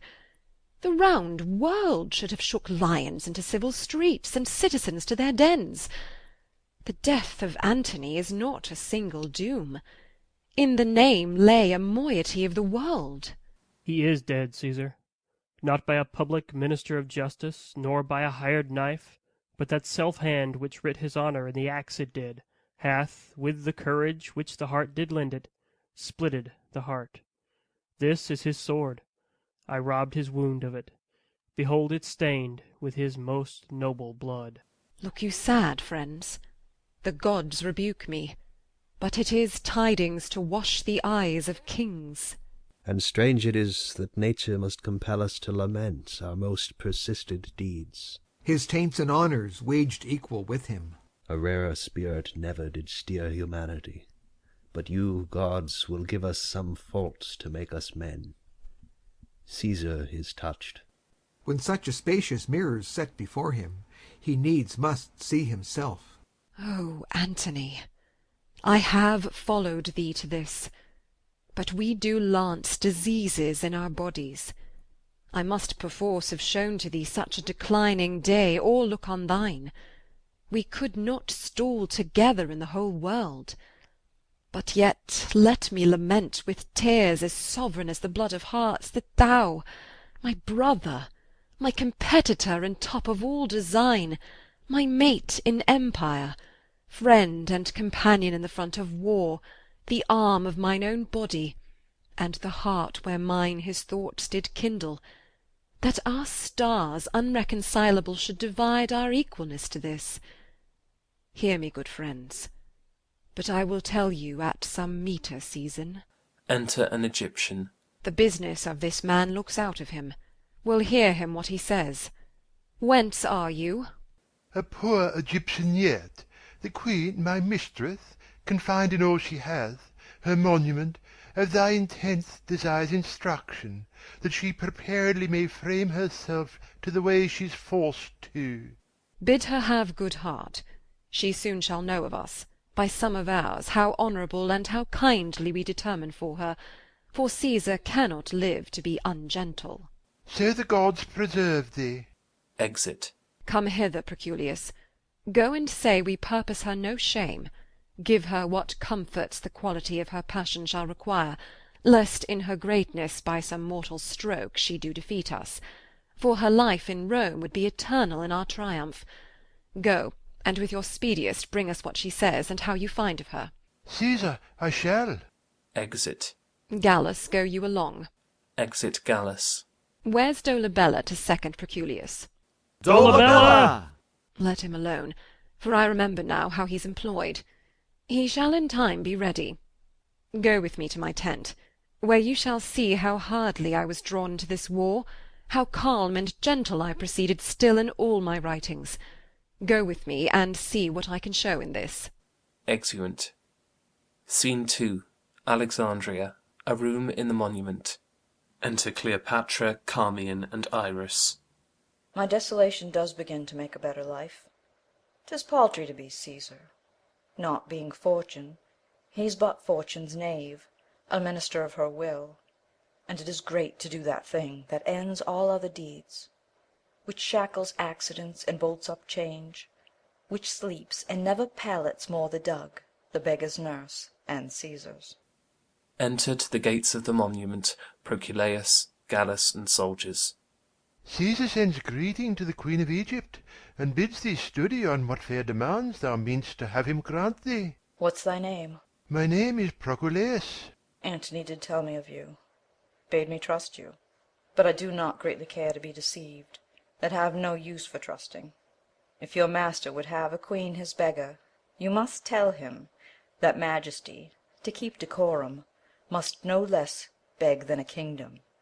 If he please to give me conquered Egypt for my son, he gives me so much of mine own, as I will kneel to him with thanks. Be of good cheer. You're fallen into a princely hand. Fear nothing. Make your full reference freely to my lord, who is so full of grace that it flows over on all that need. Let me report to him your sweet dependency, and you shall find a conqueror that will pray in aid for kindness where he for grace is kneeled to. Pray you, tell him I am his fortune's vassal, and I send him the greatness he has got. I hourly learn a doctrine of obedience, and would gladly look him in the face. This I'll report, dear lady. Have comfort, for I know your plight is pitied of him that caused it. You see how easily she may be surprised. Here Proculeius and 2 of the guard ascend the monument by a ladder placed against a window, and having descended come behind Cleopatra. Some of the guard unbar and open the gates. To Proculaus and the guard. Guard her till Caesar come. Exit. Royal Queen! O Cleopatra, thou art taken, Queen. Quick, quick, good hands. Drawing a dagger. Hold, worthy lady, hold. Seizes and disarms her. Do not yourself such wrong, who are in this relieved, but not betrayed. What, of death too, that rids our dogs of languish? Cleopatra, do not abuse my master's bounty by the undoing of yourself. Let the world see his nobleness well acted, which your death will never let come forth. Where art thou, Death? Come hither, come. Come, come, and take a queen, were they many babes and beggars. Oh, temperance, lady. Sir, I will eat no meat. I'll not drink, sir. If idle talk will once be necessary, I'll not sleep neither. This mortal house I'll ruin, do Caesar what he can. Know, sir, that I will not wait pinioned at your master's court, nor once be chastised with the sober eye of dull Octavia. Shall they hoist me up and show me to the shouting varletry of censuring Rome? Rather a ditch in Egypt be gentle grave unto me. Rather on Nilus mud lay me stark naked, and let the waterflies blow me into abhorring. Rather make my country's high pyramids my gibbet, and hang me up in chains. You do extend these thoughts of horror further than you shall find cause in Caesar. Enter Dolabella. Proculaus, what thou hast done thy master Caesar knows, and he hath sent for thee, for the queen. I'll take her to my guard. So, Dolabella, it shall content me best. Be gentle to her. To Cleopatra. To Caesar I will speak what ye shall please, if you'll employ me to him. Say I would die. Exeunt Proculaus and soldiers. Most noble Empress, you have heard of me. I cannot tell. Assuredly you know me. No matter, sir, what I have heard or known. You laugh when boys or women tell their dreams. Is not your trick? I understand not, madam. I dreamed there was an emperor, Antony. Oh, such another sleep, that I might see but such another man. If it might please ye. His face was as the heavens, and therein stuck a sun and moon, which kept their course, and lighted the little O, the earth. Most sovereign creature! His legs bestrode the ocean, his reared arm crested the world, his voice was propertied as all the tuned spheres, and that to friends. But when he meant to quail and shake the orb, he was as rattling thunder. For his bounty there was no winter in't, and autumn 'twas that grew the more by reaping. His delights were dolphin like, they showed his back above the element they lived in. In his livery walked crowns and crownets. Realms and islands were as plates dropped from his pocket. Cleopatra! Think you there was, or might be, such a man as this I dreamed of? Gentle madam, no. You lie, up to the hearing of the gods. But if there be, or ever were, one such, it's past the size of dreaming. Nature wants stuff to vie strange forms with fancy. Yet to imagine an Antony were nature's peace 'gainst fancy, condemning shadows quite. Hear me, good madam. Your loss is as yourself, great, and you bear it as answering to the weight. Would I might never o'ertake pursued success, but I do feel, by the rebound of yours, a grief that smites my very heart at root. I thank you, sir. Know you what Caesar means to do with me? I am loath to tell you what I would you knew. Nay, pray you, sir. Though he be honourable. He'll lead me then in triumph. Madam, he will. I know it. Flourish and shout within. Make way there! Octavius Caesar! Enter Octavius Caesar, Gallus, Proculaus, Macanus, Seleucus, and others of his train. Which is the Queen of Egypt? It is the Emperor, madam. Cleopatra kneels. Arise. You shall not kneel. I pray you rise. Rise, Egypt. Sir, the gods will have it thus. My master and my lord I must obey. Take to you no hard thoughts. The record of what injuries you did us, though written in our flesh, we shall remember as things but done by chance. Sole sir of the world, I cannot project mine own cause so well to make it clear. But do confess I have been laden, with like frailties, which before have often shamed our sex. Cleopatra, no, we will extenuate rather than enforce. If you apply yourself to our intents, which towards you are most gentle, you shall find a benefit in this change. But if you seek to lay on me a cruelty, by taking Antony's course, you shall bereave yourself of my good purposes, and put your children to that destruction which I'll guard them from, if thereon you rely. I'll take my leave. And may through all the world 'tis yours, and we your scutcheons and your signs of conquest shall hang in what place you please. Here, my good lord. You shall advise me in all for Cleopatra. This is the brief. Of money, plate, and jewels I am possessed of. 'Tis exactly valued, not petty things admitted. Where's Sir Lucius? Here, madame. This is my treasurer. Let him speak, my lord, upon his peril, that I have reserved to myself nothing. Speak the truth, Sir Lucius. Madame, I had rather seal my lips, than to my peril speak that which is not. What have I kept back? Enough to purchase what you have made known. Nay, blush not, Cleopatra. I approve your wisdom in the deed. See, Caesar! Oh, behold how pomp is followed. Mine will now be yours, and should we shift estates, yours would be mine. The ingratitude of this Lucius does even make me wild.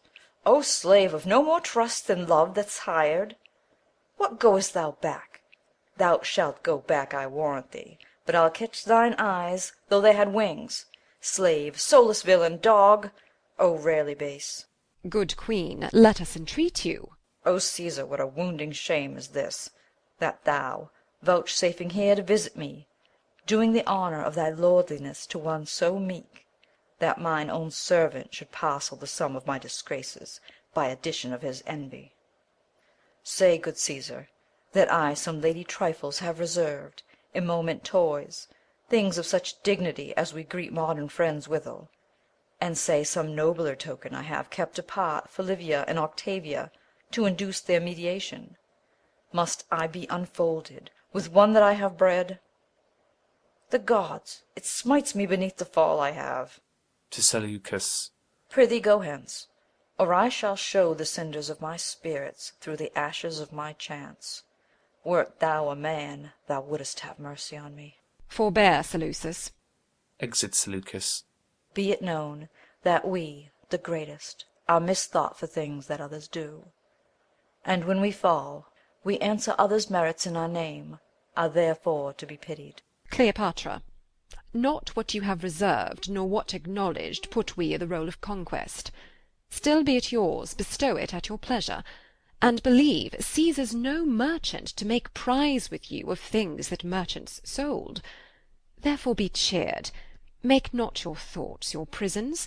No, dear queen, for we intend so to dispose you as yourself shall give us counsel. Feed and sleep. Our care and pity is so much upon you that we remain your friend, and so adieu. My master and my lord. Not so. Adieu. Flourish. Exeunt Octavius Caesar and his train.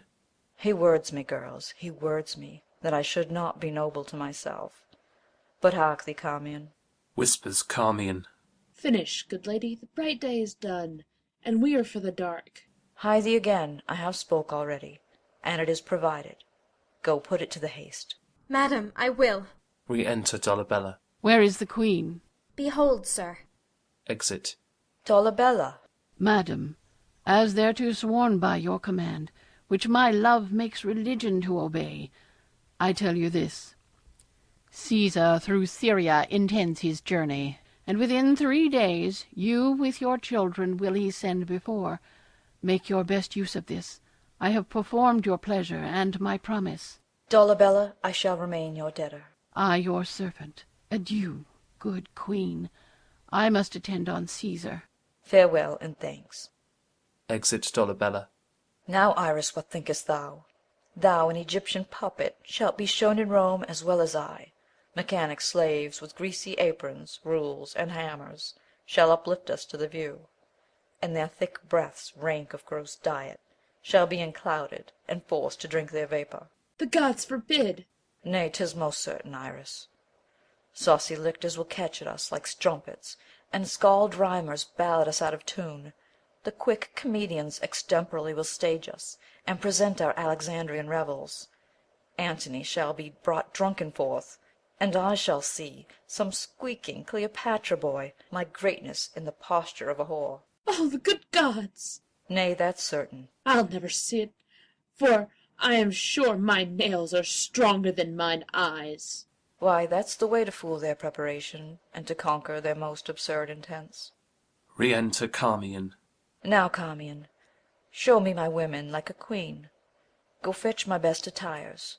I am again for Cydnus, to meet Mark Antony. Sirrah, Iris, go. Now, noble Carmion, we'll dispatch indeed, and when thou hast done this chair, I'll give thee leave to play till doomsday. Bring our crown and all. Wherefore's this noise? Exit Iris. A noise within. Enter a guardsman. Here is a rural fellow that will not be denied your highness presence. He brings you figs. Let him come in. Exit guardsman. What poor an instrument may do a noble deed. He brings me liberty. My resolution's placed, and I have nothing of woman in me. Now from head to foot I am marble, constant. Now the fleeting moon, no planet is of mine. Re-enter guardsman with clown bringing in a basket. This is the man. Avoid and leave him. Exit guardsman. Hast thou the pretty worm of Nilus there, that kills and pains not? Oh, truly I have him, but I would not be the party that should desire you to touch him, for his biting is immortal. Those that do die of it do seldom or never recover. Rememberest thou any that have died on it? Very many, men and women too. I heard of one of them no longer than yesterday. A very honest woman, but something given to lie, as a woman should not do, but in the way of honesty, how she died of the biting of it, what pains she felt. Truly she makes a very good report of the worm, but he that will believe all that they say shall never be saved by half that they do. But this is most fallible, the worm's an odd worm. Get thee hence, farewell. I wish you all joy of the worm. Setting down his basket. Farewell. You must think this, look you, that the worm will do his kind. Aye, aye, farewell. Look you, the worm is not to be trusted but in the keeping of wise people, for indeed there is no goodness in worm. Take thou no care, it shall be heeded. Very good. Give it nothing, I pray you, for it is not worth the feeding. Will it eat me? You must not think I am so simple, but I know the devil himself will not eat a woman. I know that a woman is a dish for the gods, if the devil dress her not. But truly, these same whoreson devils do the gods great harm in their women, for in every 10 that they make, the devils mar 5. Well, get thee gone, farewell. Yes, forsooth, I wish you joy o' the worm. Exit. Re-enter Iris with a robe, crown, etc. Give me my robe, put on my crown. I have immortal longings in me. Now no more the juice of Egypt's grape shall moist this lip. Yea, good Iris, quick. Methinks I hear Antony call. I see him rouse himself to praise my noble act. I hear him mock the luck of Caesar, which the gods give men to excuse their after wrath. Husband, I come. Now to that name my courage prove my title. I am fire and air, my other elements I give to baser life. So have you done? Come then, and take the last warmth of my lips. Farewell, kind Carmion. Iris, long farewell. Kisses them. Iris falls and dies. Have I the aspic in my lips? Dost fall? If thou and nature can so gently part, the stroke of death is as a lover's pinch, which hurts and is desired. Dost thou lie still? If thus thou vanishest, thou tellest the world it is not worth leave taking. Dissolve, thick cloud and rain, that I may say the gods themselves do weep. This proves me base. If she first meet the curled Antony, he'll make demand of her, and spend that kiss which is my heaven to have. Come, thou mortal wretch. To an asp which she applies to her breast. With thy sharp teeth this knot intrinsicate of life at once untie. Poor venomous fool, be angry and dispatch. Oh, couldst thou speak, that I might hear thee call great Caesar ass unpolicied. O eastern star! Peace, peace.